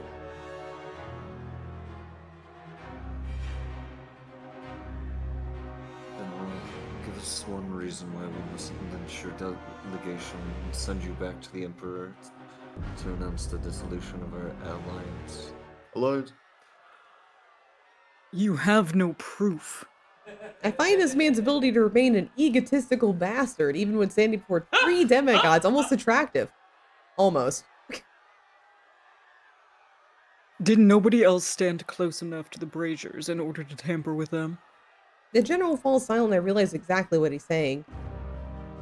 I see Mors Mortis' expression turn murderous as he reaches the same conclusion. My thoughts suddenly dim as a primal existential fear of death sinks its claws into my back. Like, how dare... Let's hold an investigation then. Aqua smiles nonchalant, but something in his tone gives me pause. Mors Mortis' eyes narrow on the demigod of water. Everyone present is a suspect. I don't know why the 3 unitary demigods suddenly look so divided. Terra, much to my surprise, is frowning, his tail flicking around, his arms crossed in front of his chest. Very well. Mors Mortis' 4 jade eyes wanders between the members of our delegation and the surrounding guards before landing on the general. Name your investigator, Shadow Master. You get one and only one. Man, I hope it isn't gonna be me. Man, I really hope it isn't gonna be me. Kakarot! Oh no. Goku. Oh. What? Yep. I jump to my feet as all eyes turn to me, so I can't or I'll do it. Oh god. What will we... New job alert.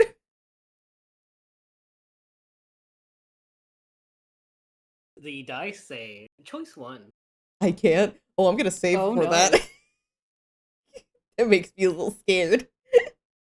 Oh, I'm a little scared that we might die. I can't.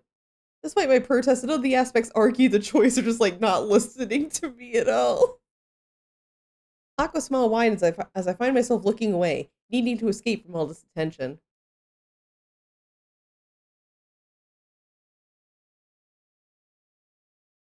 The festival lasts 7 days. This is how long you have to get your truth. The unspoken "if you fail" remains a silent implication that hangs over my head like a guillotine for the next week. Day 1. I return to my room and find that my fingers are gripping my journal so hard that they're shaking. I have to get it together, desperately. I can sense how overwhelmed I am with fear. Had it been winter, I would have already turned into some mindless ghoul or fallen prey to the sword of a soldier. I take in a deep breath, then exhale. I repeat the simple notions several times until my brain has enough oxygen to function again as it should. Who do I investigate? Who are we investigating? Imagine it tells us to investigate the general. Generally, yeah. It could. Yeah, good. Did it? Is it the general? Choice 3. It's the fucking general. The dice just I think the love dice is rigged for the general. for the general. I'm like staring at it like, oh, it's a 3, things D4. Alright. Here we go, I guess. Your summons for the general go unanswered. He appears to be busy. Damn. Alright, never mind. Alright. We cannot go to the general. Who else we gonna... Well, okay, I guess I'll try again. Uh-huh. Choice 2. Alright, the Terra. I tap my pen against the desk as I try to structure a plan. I am a political journalist, not a fucking detective.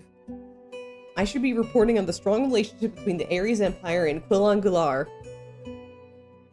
I should be watching the journal gallivanting alongside the aspects, drinking wine, smiling politely, and just writing. Instead, I somehow find myself spearheading an investigation that can not only spark a war between two nations, but also result in the end of my life. I can feel the nerves in my stomach like worms, eating me from the inside out. Worms. I should have skipped brekkie, and at this rate I might skip dinner.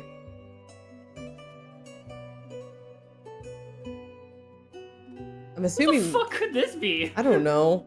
It's probably Terra. Yeah, it might be Terra. Are you alright? You look like you want to, like, murder your journal. Which, like, I don't recommend, by the way, XD. It looks like a nice journal. Looks like his name is Gavin. What? What? I find myself torn from my thoughts by a voice I'm quickly growing acquainted with. Its owner leans against an open doorway, strong arms crossed in front of his chest. I, like, knocked several times, but you didn't respond, so I let myself in, rar. How did you know my journal's name is Gavin? Antivirus alert. Your PC. Oh my god, Val! Hello! Good luck. Hello! How was Final Fantasy XIV? Did you get far? Where are you in the story now? Holy shirt, male presenting pierced nipples. Hi, Mimi. Hi, everybody. I'm Nur. I'm here with 1010 Matcha Emoji and Brevi. We're playing Spell Candle, which is it has a Kickstarter right now, which you can find it through the pinned. But long story short, we're in a bit of a pickle, you see. We might be killed at the end of a week. So we gotta find the truth. We gotta find who did it, or else Who done it? It's a whodunit, essentially. Finished seeing the entrance to the Gold City. Oh my god, you're so close to the good parts of Dawn Trail. But if you need to take a break, get some food, want to go ahead.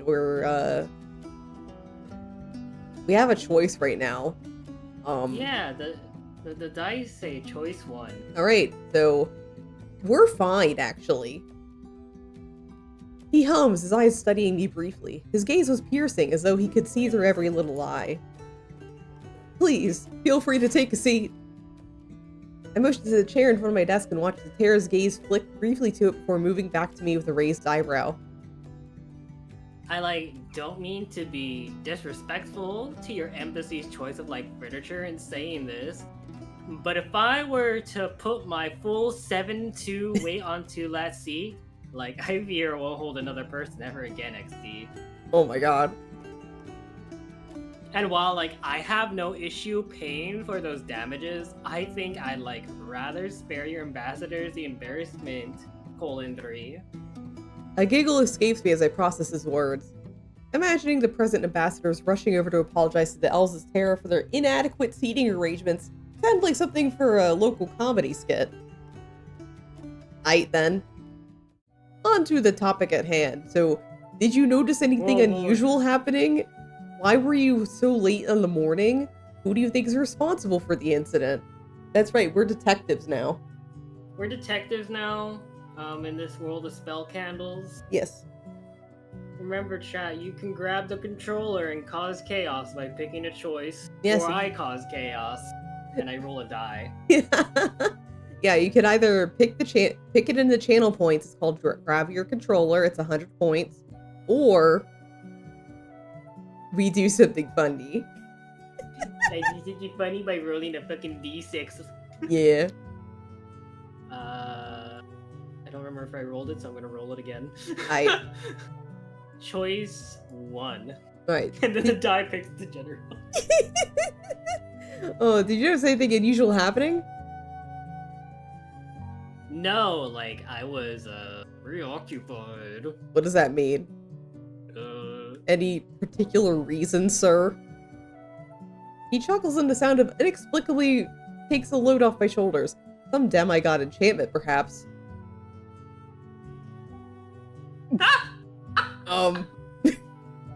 Mm-hmm.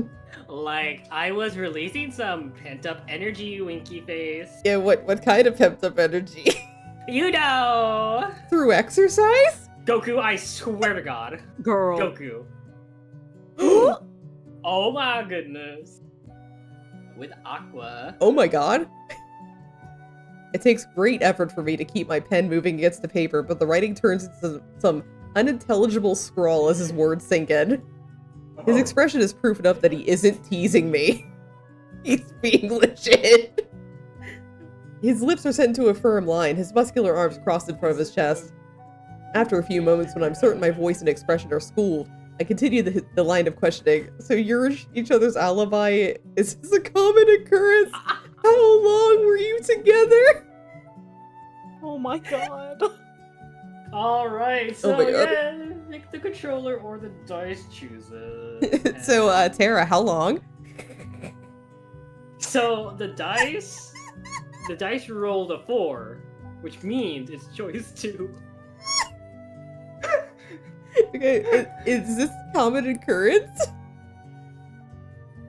Interested in my like bedroom activities already, investigator, semicolon 3. He lifts an eyebrow but answers my question before I can find the proper response. Common, no. He's like easy on the eyes and has a ripe tongue that shouldn't go unchecked. Oh, Oh my god. oh my Tara. god. His like demigod jurisdictions over water and love make him welcoming in more ways than one, rar. He shrugs casually as if he talking about the weather while I'm struggling to keep my wits about me. The images were becoming vivid, and this dip in tone and subsequent smirk were not helping. Like the usual culprit to blame for our wild romps is stress. I want to scoff at the idea that anyone in a position of power actually does any work instead of delegating some poor subordinate, but resist the urge. And what exactly does your job involve? Feel free to stop by my office in the Enclave of the Gods and find out. Rar. I can let you take a look at all the organization documents for this year's Dread Festival if that would help you. His warm grin twists my stomach with something very different from my earlier fear. Oh, that would be great, thank you. There's nothing to thank me about. We're on the same side. Oh wait, was that supposed to be Tara? I don't know. There's So- nothing to thank me about. We're on the same side. Why are you thinking that in your inside head? I don't know. There's a lot going on in my Okay. inside thoughts. So why were you late? Who do you think's responsible? Choice 1. Alright, why were you late?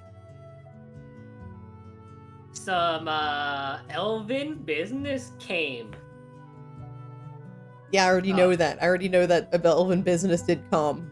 But right before the beginning of the festival? When you live as long as I do, investigator, you've come Uh-huh. to realize that there's two Oh. kinds of business, rar. There's the business you can put off, and there's the business you can't. Like when I need to take a shit. Uh-huh. Usually if you don't handle Uh-huh. the first, it becomes the second. Yeah. It really does. Fuck. I try not to, I don't try to shit myself. Did you almost shit Oh. yourself, Tara? Tara, did you almost shit No. yourself? No, I didn't shit. No, I did not shit myself. Well, that's very organized if you know how to play in your shits. I find myself smiling at his explanation. The compliment comes out accidentally and earns me a bright grin. XD! His tone softened slightly, a low, warm rumble compared to his usual demanding voice. I almost find it difficult to focus on the work at hand. So, are you using cum sign to spell on me? Can you tell me any more about the elf business? Does the Dread Festival use the same agenda every year? Oh my god, the dice wants to get us killed. Oh, Choice one. are you using some kind of spell on me? The question leaves my mouth before I can consider its consequences. Oh god. In the Ares Empire, the punishment for a false accusation can be lethal God. depending on their severity. Oh no. The large demigod at my door, however, simply shrugs. Maybe. I snap my gaze towards them. Was I like... Was I like supposed to ask for consent before attempting to enchant you with like my easy smile and charming personality, XD? Or am I not your type? I find myself smothering with a laugh and with a scoff. That wasn't funny. XD! I found it like plenty funny. You should have seen your face. You look like you were contemplating murder.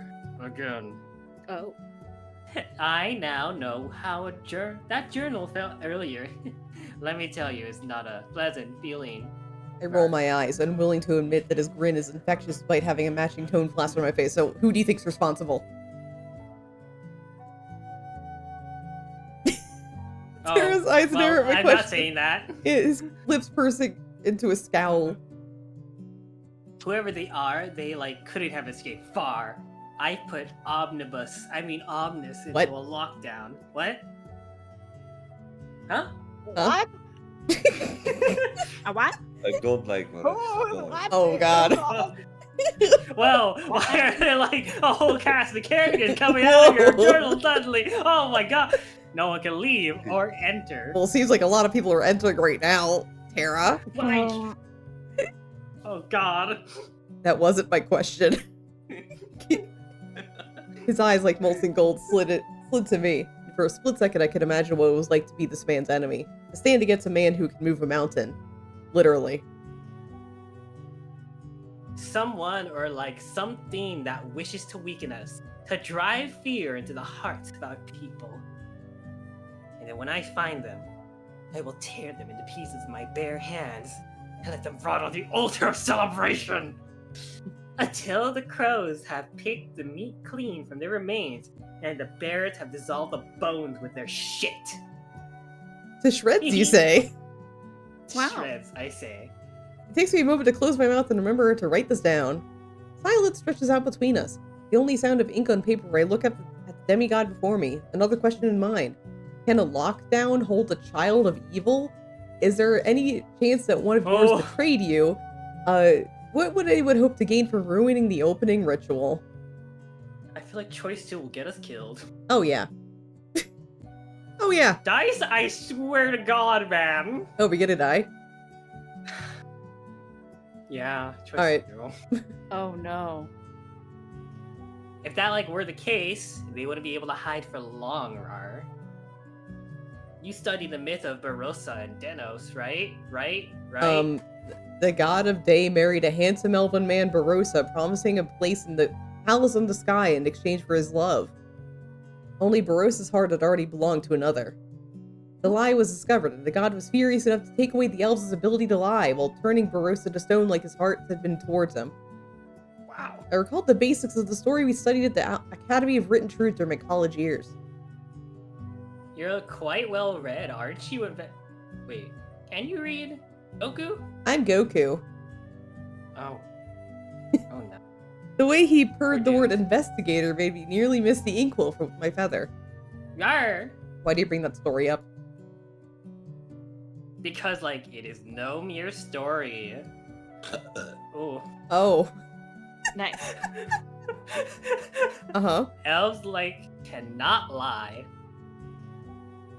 We can, like, skirt around the truth, twist the meaning of the words we speak with tones and, like, inflections, but we cannot lie unless it's with you. Makes my job of questioning the suspects on our side quite easy, XD. How soon will you be able to tell me the results? By stone carving, I should have been able to question all of ours who carried the scent of the wax mixture from this morning. Stone carving, day 3 of the Dread Festival takes place in the training grounds in the Enclave of the Gods. I will see you there then. The Terror gives me another pleased half smile. A knock sounds at the door, breaking us away from our session. The Terror's eyes move from the door to me, his lips pursed as he steps away from it. For a man so famous for his control, he sure had no problem giving it away. I'd have expected him to answer before I blinked. Come in. The door creaks open and I find myself looking at a handsome, lithe, silver-haired elf who offers the Terror a low bow. Alira? You are needed in the square to help set up for the fire dancing festival, Natura. Of course, I'll be right there, XD. Although I am annoyed by the interruption, I nod my head when Terra's gaze returns to me. I will see you at the fire dancing then, investigator Winky Face. Do you have appropriate clothes for the event? I find myself caught off guard by the question. Damn. I'll have Damn. some sent to you in your room before tonight then. Damn! Damn. Are you always buying strangers a whole new wardrobes? You know I could die in a week, right? Usually, only those that ask nicely. His grin stirs in me something fierce. Natura. I'm coming, Allura. He's at the door before I can poke out his words, leaving my brain scrambled with information, my stomach with warmth. Who do I investigate? So we, Aqua or Mors Mortis? Oh boy. Oh boy. We are going to investigate Mons Boy. Alright, Mors Mortis. My head feels like it's swimming as I attempt to piece everything together. Nothing makes sense. There's still too much information I lack and too little time to have to figure this out. I feel restless, the squeezing of my stomach from nerves doubled by the rapidly growing hunger for something more serious than a cup of tea. It forces me out of my chair and to my door. With the amount of stress I'm under, if I don't eat anything, I might fall sick. Then I have really doomed us all. A light meal would have to suffice. Oh god. Oh. Pulling the door open, I find myself staring back at 2 pairs of surprised green eyes. The aspect of death, with one hand pulled into a fist, seems to have been on about to knock. Instead, he clears his throat and hides his hand behind his long cloak. I've come at a bad time. He steps back, serene, entirely different from the previous burning display of anger at the city square. That's not his name. It's alright. I was about to step out for lunch.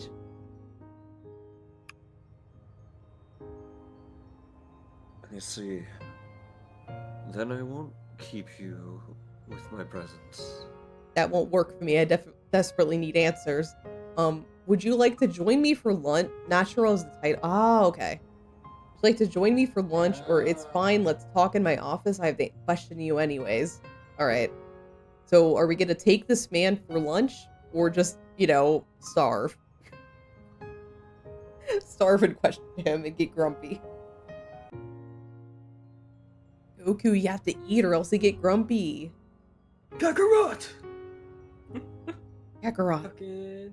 You have to eat! Choice 1. Oh, thank God. Would you like to join me for lunch? Actually, if it isn't entirely too bold of an invitation considering the difference in our stations, you could join me. This way we won't waste time. 4 green eyes blink at me, then scan me from top to bottom with distrust. For lunch? Whatever he sees in my following little nod seems to melt away his suspicions, replacing them with curiosity instead. He motions for me to walk ahead, and I do just that, a polite silence blanketing the space between us as we make our way to the embassy's canteen.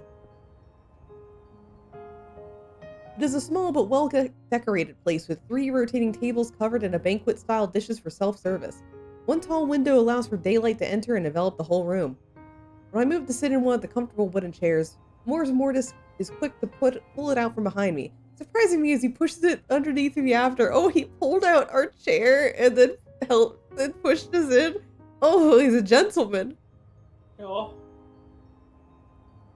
Would you be comfortable with having me sit beside you? Or would you prefer to have me seated across? Question puzzles me, and I catch Mors Mortis once again scanning my face, searching for who knows what as I shrug. Sit wherever, Natura. We're in your city. And in your embassy, investigator, do not forget that. I blink as he takes a seat beside me and lowers his hood. The eyes on his cheekbones scan through the dishes on display. Ask away. So I do just that. So, did you notice anything unusual? Was the ritual tampered with? Who do you think is responsible? Who are we going with first? Let's see. Choice 1. Right. Did you notice anything unusual happening? Ours is a very broad amount of time.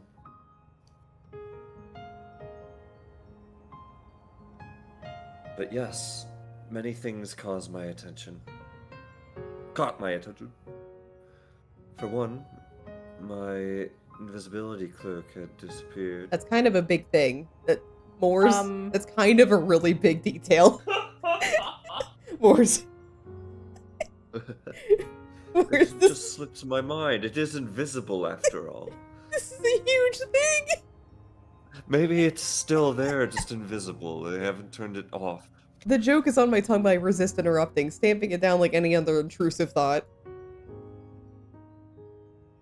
I couldn't complete my afternoon patrol yesterday because I was saving a soul in distress from sudden rain. Oh, that's me. Points at self. That's me. I can feel his eyes linger pointedly at me as I write that down.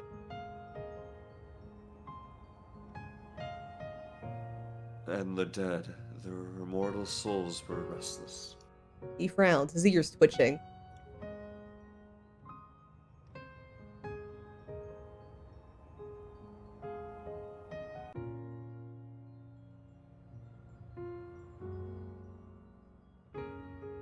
Even still, their bones seek to leave their graves through their flesh, though their flesh had been cleaved and turned into wax. How can you tell? I can see them, hear them, feel them, talk to them. His gaze shifts briefly to something above my shoulder, and I follow his gaze to spot nothing. A sigh escapes him before his gaze turns to the table and the food before me. And I'm not sure I have the stomach for anything after that conversation. I must, however, persevere. When did your invisibility cloak disappear, sir?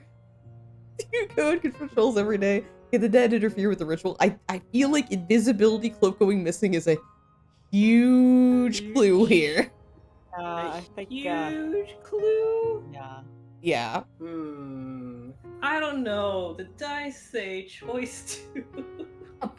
Do you go on patrols every day? Oh wait, Mon. Oh. Mon.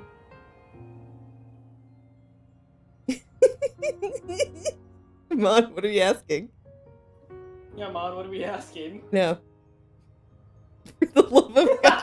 Thank you, Mon. Yesterday, after I left my house, It's been missing for What? that long? Funny. Oh no, he's stupid. Oh no. out of sight, out of mind, you know what they say. What time was that Oh, around? no. Invisibility cloak. I tend to lose track of time. Oh no. It's still dark outside, Oh, so it was in sweetie. the early hours of the morn. Somewhere around 5 a.m. based on Nocht's path through the sky. It's been gone since 5 a.m. yesterday? And when did you return to find it missing? Yeah, quarter hour before that, perhaps. That's a large gap in time. That's Is it? Huge. I'm not good at keeping track of time. I know where I placed it when we returned from winter, and it isn't there. Where do you usually place it, sir? hangar besides the antidote rack. You can stop by when you have the time and I'll show you what I mean. You want me to stop by your house? Don't look into it more than it is. I'm a sheep in wolf's clothing investigator. My compatriots will confirm if you only ask them. You can bring someone with you if you're not comfortable, of course, or if you're not uncomfortable. Oh, I nod slowly, noting the opportunity in my journal. Just like writing down, just like invited to his house. Okay, so was the ritual tampered with, or who do you think's responsible? Oh. Let's see. Choice 1. Right. What was it tampered with? Yes. How? Mors Mortis's eyes fall on the empty plate in front of me.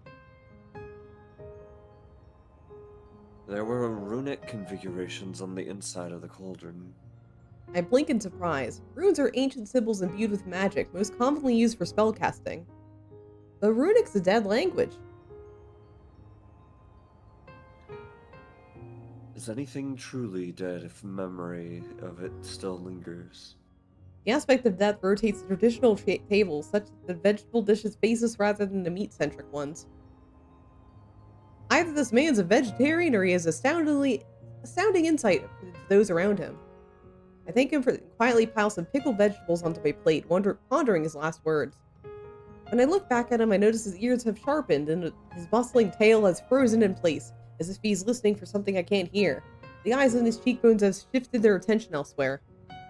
His features soften after a split second and turns his full focus back to me. So, incessant spirits, do you know what purpose the rune served? You're not going to eat. I also like how he's like, yeah, there are runes in the cauldrons. Still proceeded with the festival, though.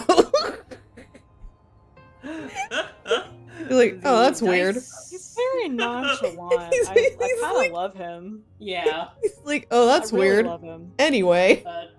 Choice 2. Alright, do you know what purpose the rune served? Oh, buddy! Ah! Oh. Ah. Did you get ambushed by cats? I think they That's got a yes. ambushed. They got ambushed. I backed my chair up and I heard a. Oh no! No! He's looking at me. 1,000 years dungeon. No! Very few can read this language. Some of the runic shapes are foreign, even to me. Proud of this information. Despite the youth on his current appearance, Mors Mortis was the eldest of the aspects. Imperial records place his age somewhere around the late 400s. My death speakers have already begun raising the spirits of the ancient dead to see if we can earn that knowledge. I'll let you know what we find, but this will take time. The sudden urge to snap at him rises within me. He's given me a week to solve this, but he's the one who needs time. I count to 10, stealing my nerves once more. How long do you imagine it will take to find this knowledge? By tree gifting at the latest. I grit my teeth. It was going to take him 3 days. I see. I'll ponder the implications of that later, so who's responsible? The aspect of Death's expression turns unreadable, his eyes flicker away. A shadow falls across his face, and I know he's thought on this already. For some reason, however, he refuses to share. His silence lasts long enough that I'm inclined to write down refuses to respond in my journal. I pick up my chopsticks and take a quick couple bites of the pickled carrots as I consider how to follow up on this lack of reply. So, should I assume by your silence you know who's to blame? Do the spirits know who's behind it? Or are you responsible for the incident? I'm just gonna ask him flat out. Like, hey, was it your fault? Was it you, Mors Mortis? Was it you? Yes. The one with the mysterious missing invisible cloak in the runes that you did nothing about? Is the invisibility cloak in the room with us right Yes. now? Choice one. Alright. Do you know who is to blame? No. I can speculate, but it will do nothing but draw suspicion to others who may not truly be the culprit. I feel grip my will harder. First he forces me to investigate the problem for him, then refuses to help me. What a frustrating character. So you refuse to share anything that could be helpful. More's more to sighs and his large tail rustles against the floor. Your definition of help and mine differ. Your investigation will give you too many threads to follow. All suspects will give you information, but some of it may be twisted in such a way that is fate. Furthermore, everyone is likely currently suspicious of everyone else, and that will cause disagreements and confusion. To be successful, an investigator should get to know everyone while being impartial. It's why I think you're perfect for this task. And if I fail, I die! What an honor. Wow. There are elements to everyone's behaviors that can be dubious, even mine, I'm sure. At this point, almost anyone can be blamed for what happened.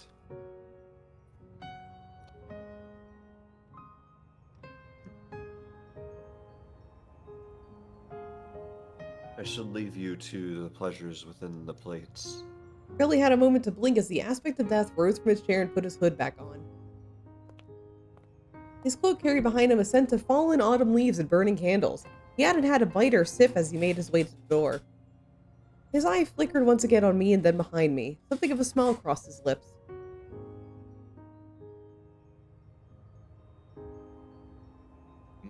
To be a rat, not a lamb.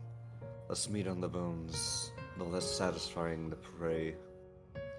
He closes the door behind him with a soft click, and again, I can't tell if he's trying to piss me off or is genuinely attempting to be helpful. You know, the man with a missing invisibility cloak and runes everywhere.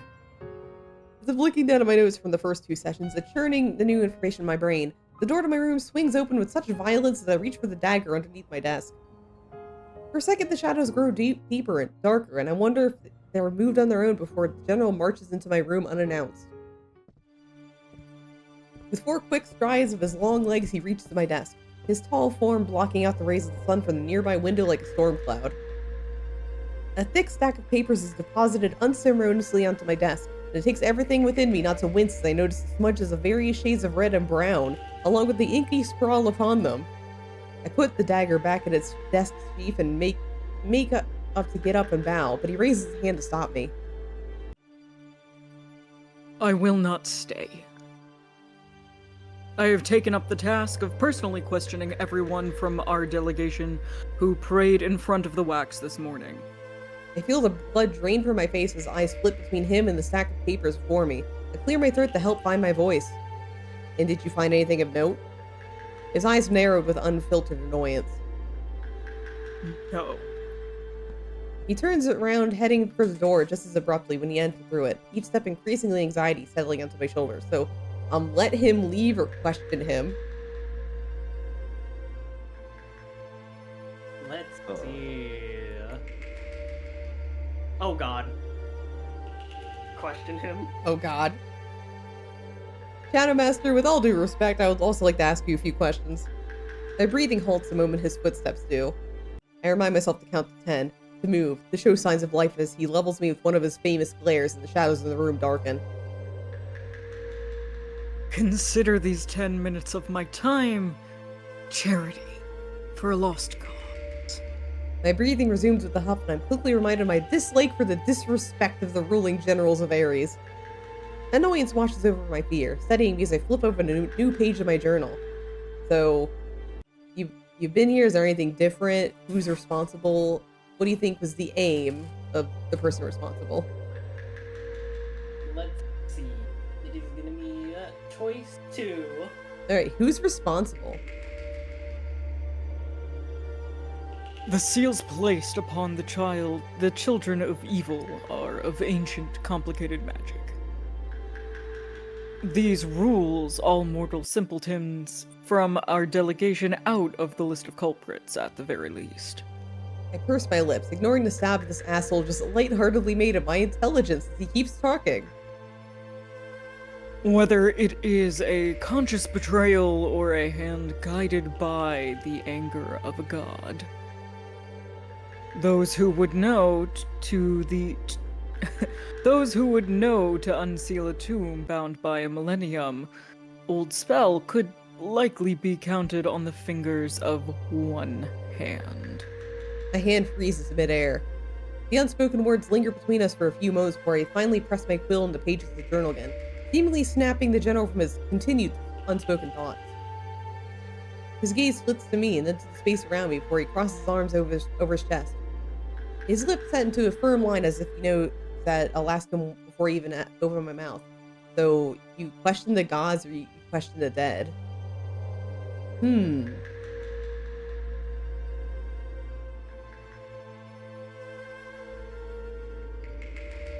Choice what? You intend to question the gods? The Terra and his high priestess and priestesses can communicate with the original gods in bits and pieces. They know their intentions, their vows, see the shifts of the divine web before any mortal can. You think the Terra knew this could happen? He scoffs, one foot tapping impatiently against the wooden floor. If he is as powerful as he is, then he should be aware of most fates woven by the fingers of gods. Okay, so is there anything different and what's the aim? Choice one. Alright, anything different happened this year? Like a missing invisibility cloak? The elves knew Aqua through the welcoming party yesterday night. He reeks of trouble. I raised my eyebrow at the observation as I scribbled the pointless answer down. Perhaps the Shadow Master used salty wine and trouble interchangeably. I wouldn't be surprised considering the stick up his ass. Could you elaborate? He's cocky and impulsive.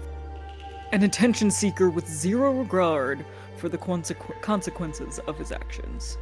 Could it be that he was still bothered by the way the Aqua flirted with him in front of everyone?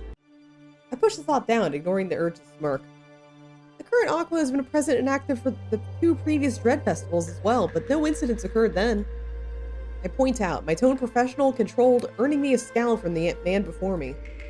The Shadow Master opens his mouth, then seems to think better of what he wants to say, and closes it, glancing pointedly at the clock on my desk instead. I do my best to ignore the way this annoys me. Hey, what do you think's the aim?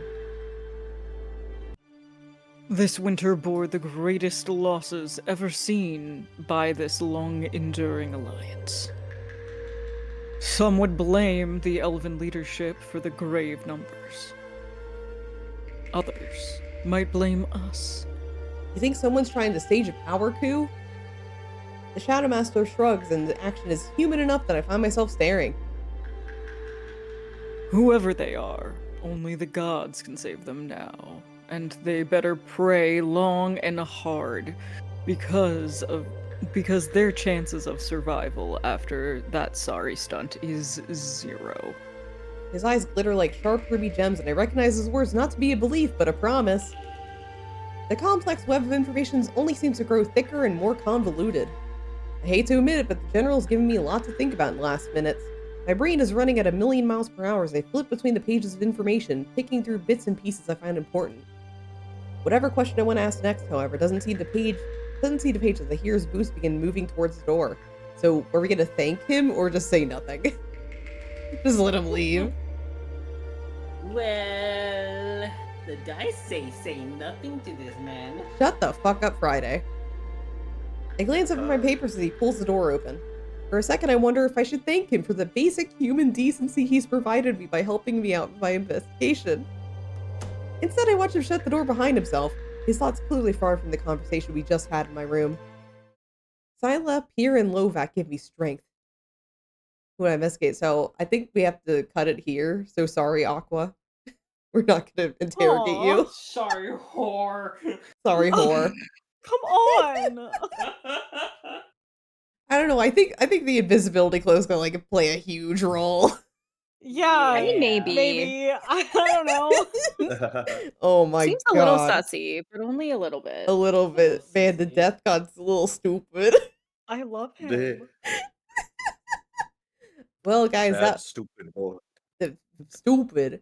So yeah, that was Spell Candle. I think it's fine. Yeah, the invisible cloak had nothing to do with it, I'm sure. But that was Spell Candle. Again, they have a Kickstarter right now. So if you go into the link in the pinned message, then you could go see the Kickstarter for yourself. If you are interested in seeing more, because I like it so far. Let's see who we're gonna raid. Yeah, it's pretty cool. Yeah, Pretty cool. pretty cool. Ooh. It's so silent because I have to tap. Like, it is one of the games where if you tab out, it like Yeah. stops everything. So I'm like, oh, it's so Mhm, quiet now. It's so quiet now. Oh no, it's quiet. Oh no. Oh man. Oh man. beans. beans. Oh man. beans. Oh, we're just gonna rage GDQ doing a Sekiro speedrun. Nice. Yippee! Yeah. But yeah. I will die twice. So next week we're also playing a demo. I think it's like the last we'll do for a little bit. It's I think we're playing. Let me see the. I have it here. We're playing Taisho Romance Theater. It looks interesting. Ooh. Yeah, we're gonna try Okay. out that one next week. So it should be fun. Yay. Yeah. And then after we do that, it's back to Sonic. Nice. Yeah, Sonic. back Sonic. Sonic. Sonic. Yeah, until then. Sonic! I feel like Sonic just like crashed through my wall right there. Mhm, mhm. Wow! Matcha is so excited to get back to Sonic. No, I've been having fun with you. Yeah, but it's Sonic. Yeah, did you know it's just Dromy though? Oh no. Oh no. No. God. No. Every day I think about capping on Shantae and I miss her so much. Can't Honestly. mistake. Oh, I miss her. But yeah, we're gonna raid GDQ and we'll see you guys next week. So everyone say bye. Bye. Bye.